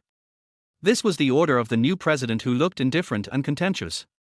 The president was replaced by a middle-aged man who looked very capable. He was also from the Su family. So could it be that Su Qingcheng was at a disadvantage in the fight among the Su family? While I was moving my things, Manager Li came over and pulled me aside. "I advise you to resign, Shu Kuan." He was not mocking me, but giving me sincere advice. It was hard to imagine that he would do such a thing given our hostile relationship. "Why should I quit?" I asked back. Manager Li shook his head. "You are a smart man, can't you see that the situation in the company has changed? Let me tell you, it will be difficult for Su Qingcheng to come back to Shuangqing this time." Su Qingcheng lost, and Su Wuher didn't win either. What I meant was, why don't you resign? Manager Li left with a meaningful remark, "I am a veteran employee." Regardless of the meaning of Manager Li's last words, he really had no ill intention towards my advice. Without Su Qingcheng, I, who do not have a particularly high level of education, would not be able to make a name for myself in this company without working for a few years. This is the normal situation. What should I do next? Go back to Nightingale and continue to be a male host? Or find a job as a salesperson or programmer and live on a meager salary? The resignation and work handover were completed within half a day, and I took my personal belongings and set off on the road home. Unexpectedly, I was stopped by 2 people at the bottom of the apartment building. "Are you Shu Kuan?" Both of these men had ferocious looks in their eyes, and were holding a steel pipe. One of them, the bald man, asked me in an unfriendly tone. Wow, this is a classic scene. The rich second generation who was provoked finds someone to deal with the person who provoked him. I find it a little abnormal that Su Wu and others did not do so after being tricked by me twice. "Who sent you?" Su Wuher. I didn't answer the bald man's question, but asked back calmly. "That's right, we were sent by Su Wuher," said another long-haired man with a turn of his eyes. I nodded. "Okay, I see, it seems you were sent by Tangshan." Looking at these 2 surprised hooligans, a sense of superiority in intelligence arises spontaneously. With Su Wuher's ability, would he go to such a third-rate hooligans? Besides Su Wuher, the only rich second generation who has conflicts with me is Tang Xin. It seems that Tang Xianlin took Tang Xin back as soon as he received the news of Su Qingqing's failure. He acted quite quickly. Chapter 22 Introduction. I put the box aside and hooked my left hand at the two thugs. Come on. The gangsters in the 21st century are not the same as before. They have seen and heard a lot. My fearless look makes them feel a little unsure. If I show off again, they might think I am turning into a martial arts master. But the bold man still rushed up with a steel rod in his hand. You are playing tricks. I took a step forward and blocked the steel rod he swung with my left arm. With the protection of the thick down jacket, the blow only made me grimace in pain. Then I quickly took out the stun gun from my arms with my right hand, aimed it at the bold man's neck and pressed the switch. The bold man trembled twice, and fell down with his eyes rolled back. I bent down and picked up the steel pipe, looking at the bewildered long-haired man with a playful look. What era is it, and you are still using steel pipes? You should be more careful, buddy. Krakenark appeared from the stun gun in my hand. Don't come over here. The long-haired man was really frightened by my performance, waving the steel pipe wildly. I was speechless, and a clean sweeping kick knocked him to the ground. Hey, what are you two doing here? You are such a loser. I pouted and electrocuted the long-haired man who couldn't get up from the ground for a long time. After that, I left them here. If I called the police, it would be troublesome for me. Don't forget that it was me who made the police so miserable before. Tang Xin hired someone to deal with me. Tang Xianlin must know about it. Is he testing me? Only then did I realize how precious Su Qingqing was. Now I can only deal with Tang Xianlin by myself. What do I have? More than 700,000 yuan in funding and Nightingale. Tang Xianlin is a man who can easily take out 1 million yuan. How can more than 700,000 yuan buy information that can bring him down? I can't get the intelligence to take down Tang Xianlin in one fell swoop, but I can set up a trap to trap him. This is my plan. But being able to set up a trap is one thing, and how to do it is another. How can a small shrimp like me set up such a big trap? I scratched my hair and couldn't sleep all night. The next morning, I put on the disguise and headed to the underground floor of Nightingale. I didn't go in through Nightingale, but chose another entrance because I didn't want Xingru to know that I was in trouble. She definitely couldn't help me, and when I chose the convenience of the underground floor, she must have felt guilty, right? The underground floor is still so glorious. For me, the fact that Su Qingqing failed to return to Shuangqing has no impact on this place. Any gossip here can make a rich second generation like Tang Xin suffer a big setback. No wonder Su Wuher wants to take over this place. I looked around but didn't see He Wenju. Sir, do you need anything? At this time, a young man wearing gold-rimmed glasses and a white suit came over. He looked gentle and a little handsome. Who are you? I used the Qinquan special voice. You can call me K. The young man smiled and gave a pseudonym that was even more pretentious than mine. K? We don't know each other, do we? What do you want from me? I don't think anyone looks like a good person, and someone who takes the initiative to strike up a conversation is even more suspicious. K looked at me strangely. I'm a broker. With his explanation, I got to know more about this underground floor. There are 4 types of people in this underground floor. The first type is the front desk staff, the second type is members, like us who have a specific disguise, the third type is sellers who sell information, and the fourth type is brokers who appear to facilitate members. Brokers are often agents of group sellers. For example, He Wenju is a broker, and so is K. Okay, K, do you know where He Lao Liu is? I asked. That group of people got into trouble recently and are now in hiding. They haven't come to their hall for several days. K shrugged. $100. It's really a rip-off to ask me $100 for just this question. I waved my hand and said, I need to know more about this place. Please introduce it to me and give me a price. K looked somewhat happy. 3,000 yuan then. You are obviously a yellow person, how can you be so black-hearted? I could only nod helplessly and said that we would transfer the money together later. Then K started to introduce people to me. The underground floor of Nightingale is called the Hall, where intelligence transactions are conducted. Except for the entrance and the doors leading to the deeper underground, all the doors around are private rooms for secret exchanges. And in the deeper underground, it is much darker than the hall. If the transactions in the hall are still in a grey area, then the things below are so serious that not reporting the facts is a crime in itself. Kay narrowed his eyes. There are 4 more floors below, namely their arsenal, cattle pen, animal stables, and slaughterhouse. They don't sound like beautiful words. I looked calm on the surface, but my heart was already in turmoil. If these 4 words were really the same as what I understood, then the underground of the Nightingale must be too dark. Except for the army, normal humans can't stay in the remaining 3 places. Kay spread his hands. Of course, if you have special needs, it's another matter. I haven't done much business on the bottom 3 floors. How can a broker like you be picky? I let out a dry laugh. I have nightmares too. Kay smiled bitterly. Xing Ru's words were not aimless. I thought about it and said, then, take me to the armory to have a look. I didn't plan to buy anything, I was just curious. Besides, if I really let Kay introduce it to me once, wouldn't I lose a lot of money with my 3,000 yuan? Kay took me to a door, and after opening it, there was another flight of stairs. He introduced as he walked. As the name suggests, the armory is where those things are sold. But this is China after all, so don't have too high expectations of what you can buy or the prices you can get. The most common items here are all kinds of cold weapons, which are all good stuff. The door at the end of the stairs is an iron door. Kay said that all floors require members' keys to connect to each other, and brokers do not have keys. The key is what Xing Ru gave me at the beginning. The armory on the 2nd floor is far less magnificent than the main hall, and can even be said to be a bit dim. First of all, the height here is not as high as the main hall, only a little over 2 meters, which is a kind of discrimination against people over 2 meters tall. Then there are all kinds of shops here, which look like wholesale markets, and the level is much lower. Finally, there are incandescent lamps lighting here, which looks much quieter. There were all kinds of guns on display, and I almost thought I was at a gun show in the beacon of democracy.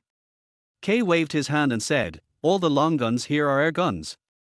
Even if there are real guns, they are only pistols. Chapter 23. I have never practiced.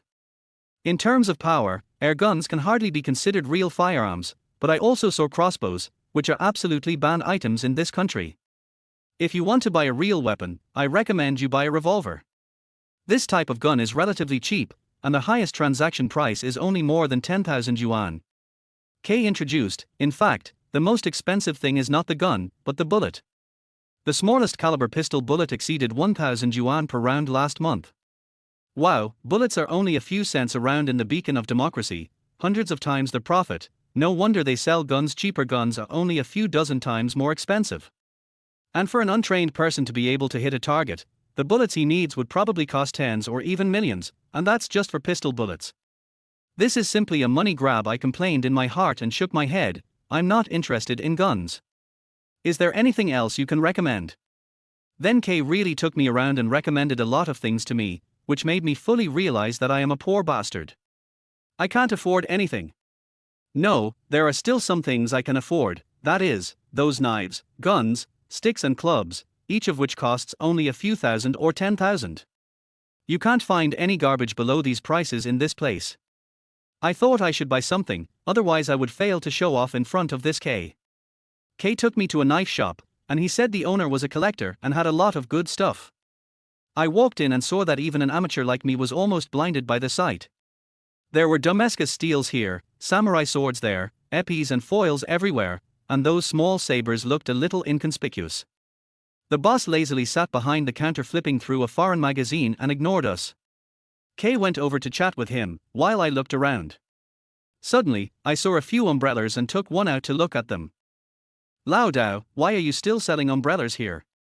Kay asked with a smile when he saw the umbrella in my hand. The boss curled his lips and said, you can't understand it at first glance. This is not an umbrella. This is the umbrella sword. I took over the conversation and pulled out the sword hidden in the umbrella ribs. It was a thin sword as long as an arm and as thick as a little finger. I casually made a sword flower, and the boss clapped his hands gently. Master. No, actually I've never learned any sword skills. That move I just made was just random. He was pretending to be cool for no apparent reason, and I was a little confused. How much is this, boss? I asked, sheathing the sword smoothly. Would you like to take a look at the others? Umbrella swords also have other specifications, asked the boss. katana, rapier, heavy sword. I accurately reported the true appearance of other umbrella swords. I don't like these very much, I'll take this one. The boss was a little surprised, and his expression was like, you said you don't know martial arts. In the end, I spent 10,000 yuan to buy this umbrella sword. From the material to the craftsmanship, it is incomparable to the mass-produced products on the internet, but its collection value is slightly lower. After leaving the knife shop, I asked Kay to take me back to the lobby. I wasn't curious enough to see the 3 floors below. Even Kay had nightmares, so if I went there, wouldn't I have to vomit out the food I ate yesterday? I asked Kay to book a private room, and then gave him the real commission. I need some information about Tang Xianlin. Kay pushed up his glasses and said, Tang Xianlin? I see. What level do you need? Enough to bring him down. I set my goal a little higher. A deposit of 100,000 yuan. Kay said without hesitation. The price surprised me a little. To be precise, it was cheaper than I thought. But think about it, they are only responsible for collecting intelligence and will not help me deal with Tang Xianlin, so charging them 100,000 yuan is not a good deal. How much is the total cost? I pointed to the table. It shouldn't be more than 500,000. Kay folded his arms and calculated and replied. When I left the hall, there were already more than 100,000 yuan missing from my account. It seems that even in the underground of Nightingale, money is needed to do whatever one wants. Not asking He Wenju whether he has found out about the matter I entrusted, it is more annoying than Su Qingcheng not returning to Xuanqing. At this critical juncture, Tangshan actually sent people to make trouble for me again. This time, there were 7 people blocking me under my apartment, and each of them was wearing thick clothes, winter hats and gloves, with basically no part of their faces exposed. You son of a bitch, I wonder if you can still be so arrogant with your stun gun this time. The bald man from yesterday cursed. The stun gun didn't have much attack power, so he just fainted on the spot, nothing serious. I glanced at the black umbrella sword in my hand and sighed, get out of here now, and I can still let you go. Fuck you, the bald man cursed. I narrowed my eyes and took a few steps closer. A cold light flashed and a shallow bloody wound appeared on his face. Watch your mouth, trash. I said indifferently, stabbing with a sword. At this moment, I felt really strange. I had that feeling when I first started to perform the sword flower, and it was even more obvious now. I had never been exposed to sword techniques, let alone Western swords, but the doubts I should have had about myself were now swallowed up by a sense of emptiness. No doubt, no fear, no hesitation. If I need to kill them, then I will strike at their fatal point without stopping. Damn it, come on. The bald man covered his wound and shouted while retreating, so the other 6 people rushed towards me waving steel pipes. The rapier does not have much practical value, provided that you are facing a well-trained knight holding a straight sword, a heavy sword or other weapons. And these 6 thugs holding steel pipes and not knowing how to cooperate are no different from naked peasants. I stepped forward, stabbed once, retracted my hand, and stabbed again, leaving 2 bloody holes on the legs of a thug, and this process took less than a second. My left hand was not idle either. This umbrella sword I bought for 10,000 yuan, the umbrella part also exists as a weapon. If you add a long handle, it is a weapon called a knight's lance in the West. Its quality is good enough to block the steel pipe swung by the first gangster who approached me. The rapier drew an arc of light. I pierced the gangster's shirt and left a flesh wound on his body. At the moment, I pulled back to avoid being surrounded. I kept retreating, while thrusting out with my sword. These thugs had fought in the streets before, and they dodged desperately, with rags flying everywhere. Actually, I was holding back. After all, I had no intention of killing anyone. Aren't you giving up yet? After a few minutes of fierce fighting, all 7 thugs were injured. I was hit a few times, but because I dodged just right, I was not seriously hurt. The wound on the bald man's face was still bleeding slowly. When he saw me standing there without blushing or breathing heavily, he knew very well that there was no way he could take me down today, so he uttered a cruel word in hatred and left in disgrace with the other 6 men. I didn't put away my sword until I could no longer see them. I breathed heavily and felt numb all over my body. So I really have never practiced swordsmanship. Chapter 24 Trust. It looked like I had taught those hooligans a lesson in a cool way, but in fact, it was not that easy. I was sure that I had never practiced swordsmanship, and I didn't know how to use the skills that required a lot of practice to acquire. As a result, my body was sore and weak as if I had run 2,000 meters. I barely supported myself to walk back home, and as soon as I closed the door, I collapsed on the ground and couldn't get up. So I fought beautifully, but I'm not proud of it. Everything I've done so far is not for the sake of fighting with others. It's just a few people besieging me and I'm in this state. If there are more than 10 or 20 people, I can only run away today. I am alone in this city, and I have to avoid the disadvantageous situation of confronting the people Tang Xin has found. So I lay there for more than an hour, then got up and started packing my things. I planned to go out and avoid the limelight. Before getting the information that can defeat Tang Xianlin, it is the best choice to get out of his sight. In fact, I have had this idea since yesterday. Unlike me, I can hide as a lonely person, but Tang Xianlin can't hide at all. But I can't go back to my hometown. It's not that I'm afraid of bringing trouble there, but if I go back, I will be out of Tang Xianlin's sight and Tang Xianlin will be out of my sight. This is not what I need. I packed my things and planned to find a small hotel to hide in. Xuanqing City still has some tourism industry, and there are many youth hostels in the city for people who travel alone. The locations of these hostels are usually inconspicuous, and even Tang Xin can't find someone to monitor all the places, not even 1/10 of them. Besides, with his IQ, he probably hasn't even thought about these things. Out of caution, I called a taxi with my cell phone. After getting in the car, I asked the driver to take many turns. After I was sure that there were no pursuers from the driver's strange look, I asked him to drive to the hotel. "Boss, do you have any rooms?" I took the elevator to the 14th floor and walked into a house with a sign that read, Yarsamade Youth Hostel.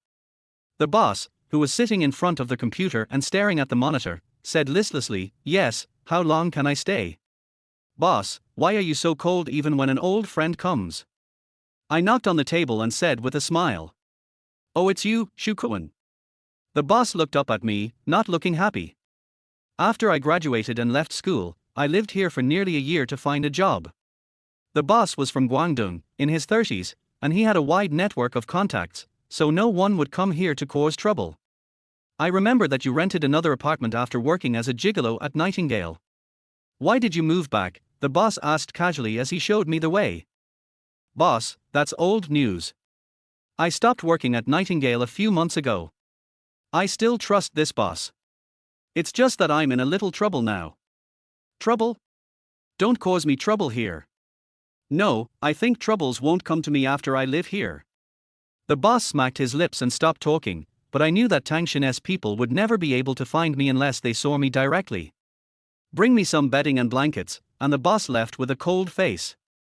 I lay down on the bed, and the suppressed fatigue instantly overwhelmed my consciousness. When I woke up, it was already 3 o'clock in the afternoon of the next day.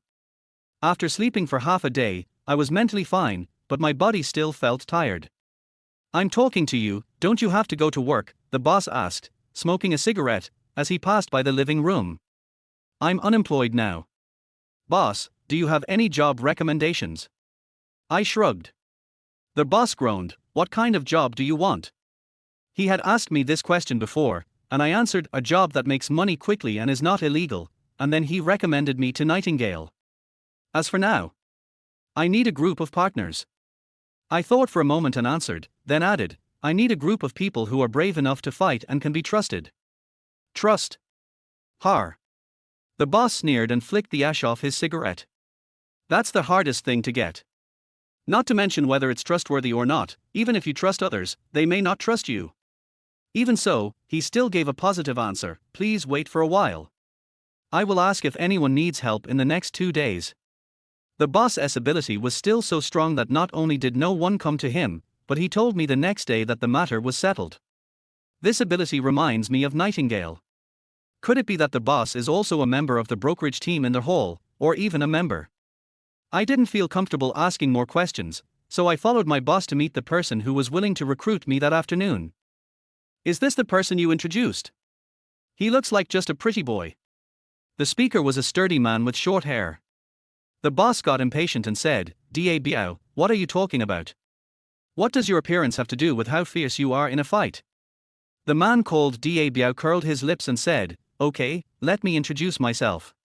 I'm Zhang Biao, and everyone calls me Da Biao." The place the boss brought me to was a bar called Night Fire, which was within my expectations, given his connections. Zhang Biao is a retired soldier. This bar was opened by his uncle, so he and a few friends look after the place here. His uncle gives him money every month as salary, to put it nicely. He is a security guard without a signed contract. To put it bluntly, it is protection money that should not be wasted on outsiders.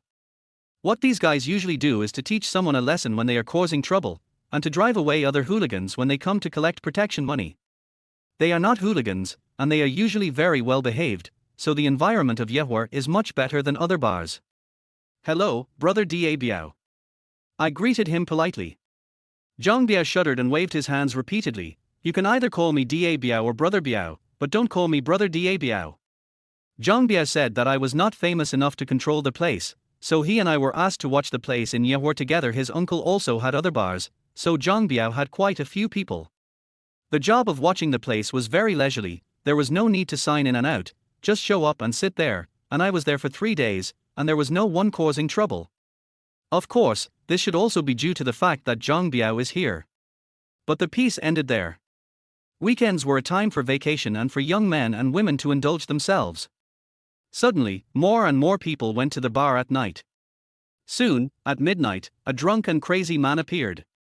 When Zhang Biao and his men threw him out, he was still shouting, "Do you know who I am?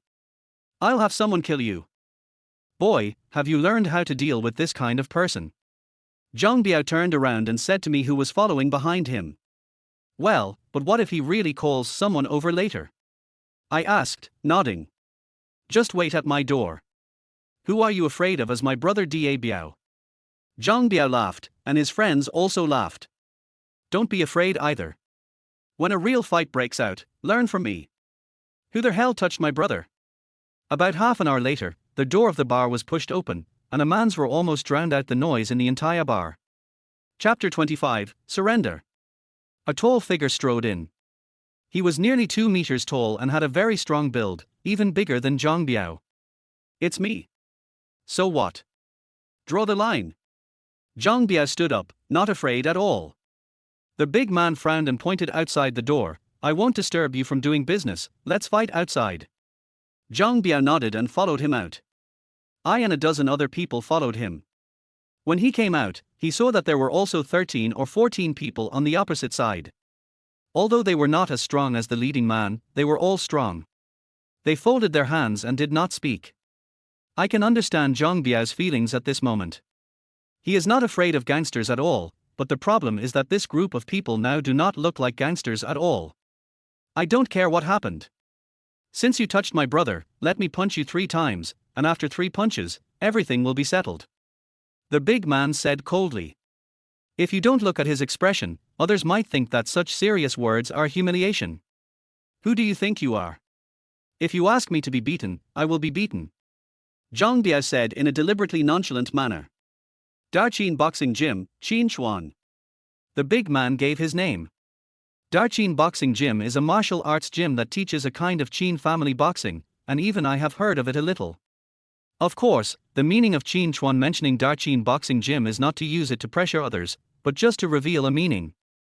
"I'm not talking about you, I'm talking about everyone here, you're all garbage." I couldn't see Zhang Biao's expression, but I knew from the reactions of the people around me that things were getting a little tricky. Qin's boxing was not just fancy moves, and the muscles of these big men were not decorations. Even if these retired soldiers paid attention to exercise, they might not be the opponents of these boxers in a real fight. "Stay away, kid." The man next to me, nicknamed Monkey, whispered to me. His meaning was very clear. Even if Zhang Biao could be defeated by 3 punches, they couldn't do that. Once they lost their power, how could they manage the place in the future? So even if they were going to lose, they had to fight. I smiled and nodded. "Don't worry, brother Monkey, I know a little bit of boxing too." Just as Monkey was telling me not to act recklessly, Zhang Biao in front of me also ended his negotiation with Qin Chuan. "If you want to fight me, I will fight you. A soldier can be killed but not humiliated." A big man sneered, "You guys are just a bunch of hooligans, and you dare to call yourselves scholars. Today I will let you know how high the sky is and how deep the earth is." The melee was about to break out. We had more people on our side, but the big men on the other side were all well-trained boxers, so we couldn't gain any advantage at all, and were at a disadvantage. As time went on, this disadvantage would probably become more obvious. The difficulty of our people was also beyond the boxer's expectations. Ordinary thugs would lie on the ground and wail after being hit by 3 or 4 punches, but this group of people could stand up and continue to attack. Those were not ordinary 3 or 4 punches, but 3 or 4 punches that were specifically hit on the parts of the body that subdued the person. The combat effectiveness of these retired soldiers may have declined, but their fighting spirit obviously did not fade that quickly. After fighting for 2 or 3 minutes, they even fought fiercely. A boxer with red eyes turned around and saw me, who had been standing aside. He rushed over and punched me. The monkeys were unable to stop him and could only yell, "Get out of the way. Hide." Why hide? The feeling of emptiness instantly rose from my brain and spread throughout my body. My right arm moved suddenly, and my 5 fingers grabbed the boxer's arm before his fist hit my face. Then I leaned in close, letting his arm pass over my shoulder. I hugged him with my right hand and twisted it hard. After a crack, the arm was dislocated. I pushed the boxer who was leaning against me with his legs limp forward and walked towards the other boxer without haste. In my eyes, his whole body was calling for me to hit him and kill him with one punch. Yes, I clearly felt where and how much force I had to hit to kill a person. Precision and efficiency. Of course I couldn't beat him to death, but I could beat him half to death according to the feeling of emptiness. But just like when I used the rapier, I knew I couldn't hold out for too long. When I knocked the first boxer's arm down, I seemed to hear the sound of my arm muscles twisting. So I don't know how to use a sword, let alone any boxing skills. I knocked down the boxers one by one, and the way other people looked at me changed completely. However, the slightly horrified look in my heart would swallow up even the slightest ripple. When there were only 2 or 3 boxers left standing on the field, Qin Chuan, who was fighting with Zhang Biao, finally noticed my presence. He glanced at me and shouted, "Stop."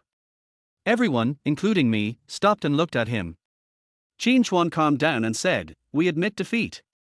"No, brother. Brother, we can still fight." All the boxers, whether standing or lying down, were dumbfounded. "Shut up," Qin Chuan shouted, "even I am no match for him. This is his modesty. In my opinion, his flaws are not only pitifully few, but each flaw requires me to use all my strength to kill him with one blow.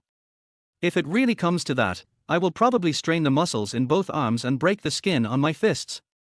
I will send someone to deliver the medical expenses the next day." Qin Chuan and the other standing boxers helped the fallen man up and looked at me. "May I know the name of this friend and what kind of kung fu he practices?" He called me a friend even though he was an enemy, which showed that he was really convinced.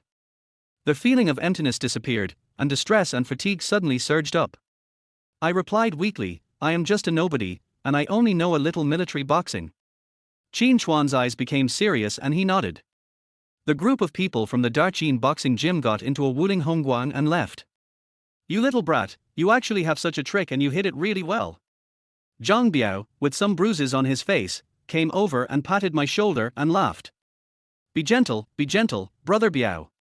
I smiled bitterly and pointed to my drooping arms with my eyes.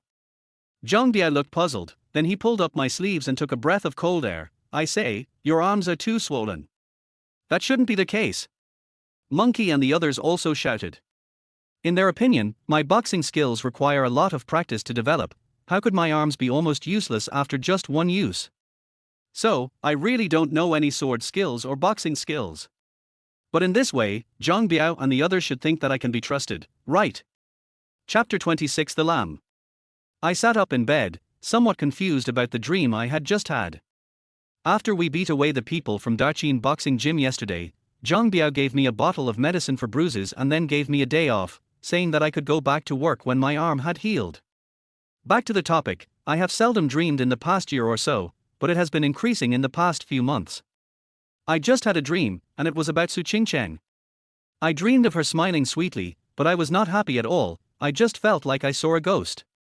But I do hope that Su Qingcheng can return to Shuangqing as soon as possible and put the situation right. But, it's impossible, right? Fighting against the family for a male PR. Maybe Su Qingcheng is now making great strides in another branch of Su Xin Group. I was in a bad mood when I thought about Su Qingcheng. I yawned and slowly applied the medicine to my arms. Of course, I wanted to sit and recuperate, but that was just a thought. When a person lives in the world, there are always various things pushing him forward. Dragging my arms, which were sore from every use, I entered the hall from another entrance. This time, I still didn't see Heewan-ju, but Kay was still there. He didn't see me, so I walked up to him with a prank in mind. Kay. Kay was not startled, but turned around calmly. Oh, it's Mr. Chin Kwon. I'm so sorry, the information you need is still being collected. It doesn't matter. What about He Wen-hwan? Hasn't he been here yet? I asked. Kay shook his head. They have completely disappeared. You know, we brokers are on the edge of a knife when we show up in their hall. We naturally have our own emergency plans. It seems that He Lao-liu and his men have used the emergency plan to hide. Then my commission will be a long way off. I was somewhat dissatisfied with He Lao-liu, but there was nothing I could do. I couldn't afford to hire Kay to help me investigate. Besides, did it matter to me who Su Qingqing's lover was now? Su Qingqing's fire can no longer burn me. If I don't dream about her, I will almost forget her. Mr. Chin Kwon, I see you're not in a good mood. Do you want to go downstairs to have some fun? Kay, who has a good ability to read people's expressions, suggested to me. Didn't you say that the things downstairs are all destroying your worldview? I asked, putting away my mixed feelings. Har har, everyone has a dark side. It's okay to vent it occasionally. Kay smiled awkwardly. That's true. Then lead the way. I thought that I might have put too much pressure on myself recently, so I said to Kay. The third underground floor is the livestock pen, which is where animals are sold. Although I saw quite a few animal cubs, there were more empty iron cages. Kay introduced, there are many rare animals here, but there are not many consumers in Shuangqing City, so many cubs cannot be sold until they grow up. Most of the time, a sale is held here regularly. As for where the grown-up cubs went, he did not elaborate. I wasn't very interested in pets, so Kay quickly took me to the fourth floor underground, the animal arena. I had never thought that there would be such a large venue in the basement of Shuangqing. This is the Colosseum, which sounds like a place for fighting animals, but the so-called fighting animals are not just animals. Kay lowered his voice, and I understood what he meant. This Colosseum is something like the ancient Roman Colosseum. We're lucky. Tonight's battle is between Iron Fist Lin Ming and Blood Claw Liu Xian. Kay looked at the poster at the entrance. Iron Fist Lin Ming is a veteran warrior who once killed a wild wolf. Liu Xian is a rising star who has recently appeared. He is ruthless and the show is going well. You need to buy a ticket to enter the venue, and the worst one starts at 5,000. Kay smugly asked me to pay for one ticket, and I had to pay for it in order to show off. Then Kay told me that I could bet on the outcome, and urged me to bet on Lin Ming. I choose Liu Xian.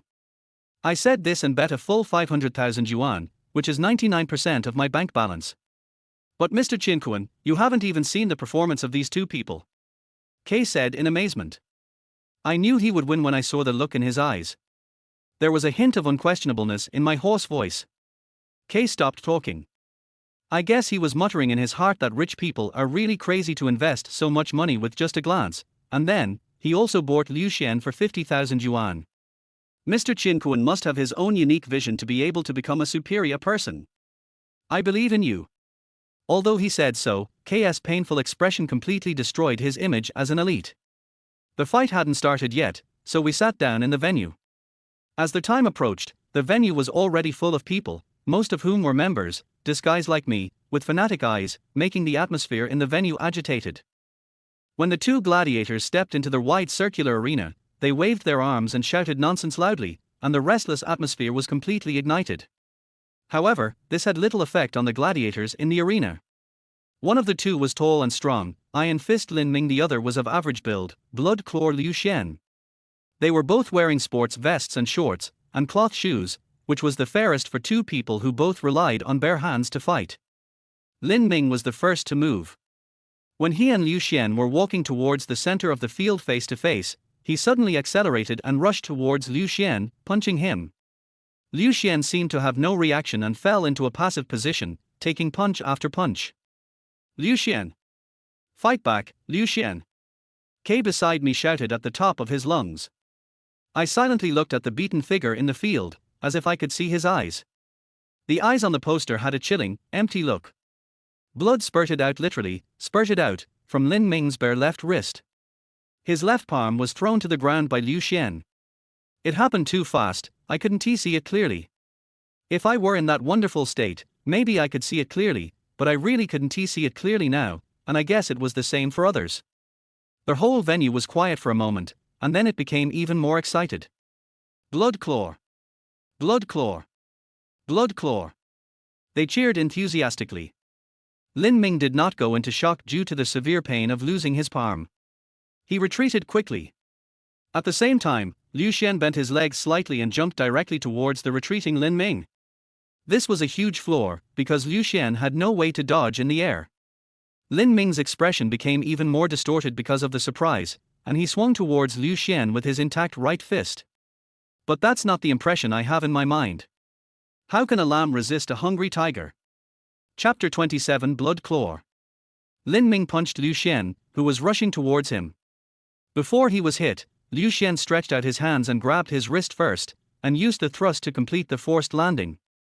Then his body spun around, like a python biting its prey. As a result, half of Lin Ming's right arm was twisted violently and then torn off. It was hard to believe that someone with Liu Xian's physique could have such tremendous wrist strength and grip. Blood claw? The people at this animal arena really don't know how to name it. It's clearly a venomous snake that bites its prey and won't let go. In this situation, I inexplicably had this thought in my mind. The atmosphere at the scene had escalated from enthusiasm to frenzy. Everyone was shouting, "Kill him! Kill him! Kill him!" The sound seemed to be about to lift the lid covering the bloody underground arena. Most of them had bet on Lin Ming, but now they didn't care at all. They were probably the most devoted audience in the world. "Mr. Qin Kuan, we've made a fortune." KS brain was still clear. Although he looked excited, at least he was not swept up in the atmosphere around him. "Oh, are you unhappy?" That Liu Xian doesn't feel happy at all. I answered the question irrelevantly. Liu Xian didn't feel any happiness. I don't know why I felt this way. That's not to say that Liu Xian simply regarded killing as a job, but something deeper. Watching Liu Xian respond to the audience's request, meticulously tearing apart the screaming and wailing Lin Ming, thinking of the empty eyes in the poster when he defeated his opponent, I came up with the answer in my heart. I'm afraid he can't feel happy. Just like me, when I beat back those thugs and boxers, I didn't feel any sense of accomplishment. I was just swallowed up by the emptiness. It's not that I haven't explored where that feeling of emptiness came from, and why it brought me combat techniques that I had never touched before, but every time I thought about it, it ended in vain. Will I feel happy after the feeling of emptiness fades away? No, still not, because that is not my strength. Liu Xian is very similar to me, we are of the same kind. I watched as Liu Xian quietly lifted up Lin Ming's heart and crushed it in the arena, marking the end of the fight. I want you to collect information about Liu Xian. On their way back to their hall, I whispered to K. K's eyes widened, his expression looked quite funny. "Mr. Qin Kuan, you better calm down and don't do anything irrational. It's just collecting intelligence. There's nothing irrational about that." I couldn't understand what K said. "Mr. Qin Kuan, do you know what organization established this place?" K immediately began to explain, "It's the Penglai Association. You may not have heard of its name, but this is just a branch, so you can imagine how powerful the Penglai Association is. Every fighting beast has signed a contract with the Penglai Association. If anyone dares to attack these fighting beasts, they will face the thunderous wrath of the Penglai Association, and the Penglai Association will charge 1,000 yuan for information." You misunderstood. I have no intention of attacking Liu Xian. However, knowing the name Penglai Club is also an unexpected gain. Before this, I had never heard of the existence of such an organization. I just want to make a friend. But K refused to accept the commission no matter what. Was he worried that he would be implicated if I did something? It seems that it is not easy to meet Liu Xian. When I returned to their hall, I met an unexpected person, Xing Ru. I entered the hall twice without Nightingale, just to avoid seeing her, but I didn't expect to bump into her here. She must have come here to see me, there is no reason, I just think so. Long time no see. Qin Kuan. Xing Ru walked over, paused, and called out my code name. "I didn't expect to meet you here." Her eyes were filled with the lament of, "I don't want to see you here." "Sister Ru, hello, do you know Mr. Qin Kuan? Then I won't bother you two anymore." Kay said hello to Xing Ru respectfully and left. He was not a seasoned man like He Wenju, and he couldn't be as respectful to Xingru as that middle-aged man. You've been to those places, right? How was it? What do you think? Xingru didn't even look at Kay as he left, but stared at me with a bitter look on her face. I don't have any special feelings. I shook my head and slowly said my thoughts. I think I understand now. If you have money, you can really do whatever you want, right? Xingru let out a long sigh. Fortunately, at least your values are still normal. Oh? How could the values be abnormal? I asked back. Xingru frowned. It's okay to tell you this. You already know about the members, right? In fact, many members are not rich and powerful people. They are agents selected by the real superiors. These superiors themselves will never touch those dark things. Those dark things will continue to destroy these people's sense of life, and finally turn them into crazy people who don't care about human life. So, don't go any deeper, especially to their slaughterhouse, never go there. Xingru warned solemnly. Indeed, the behavior of those people in the arena today has completely disregarded human life. And what exactly is the slaughterhouse under the arena like? I can't imagine it at all. My reason is discouraging me from imagining it. What about you, Sister Ru? You are the manager of this place, right? I looked at Xingru, who had been trying to keep me away from the darkness of Nightingale Underground from the beginning to the end. How do you maintain your original intention? Xingru revealed weakness and sadness. I'm just a coward, I've been pretending not to see it. Many times, I hope I'm just Nightingale's boss. Xingru completely placed her spirit on Nightingale. To Nightingale, she was a competent boss, but to the branch of Penglai society, she was not a competent manager. That was why she had no capital to fight against Su Qingcheng, right? By the way, Sister Ru, I would like to meet Liu Xian, can you introduce him to me? I suddenly realized that the person in front of me was the manager of the Penglai branch, and his authority was beyond measure. Xingru tilted her head in a very cute way, with a special sense of beauty. Liu Xian. Who is that? According to the common saying here, he is a fighting beast, nicknamed Blood Claw.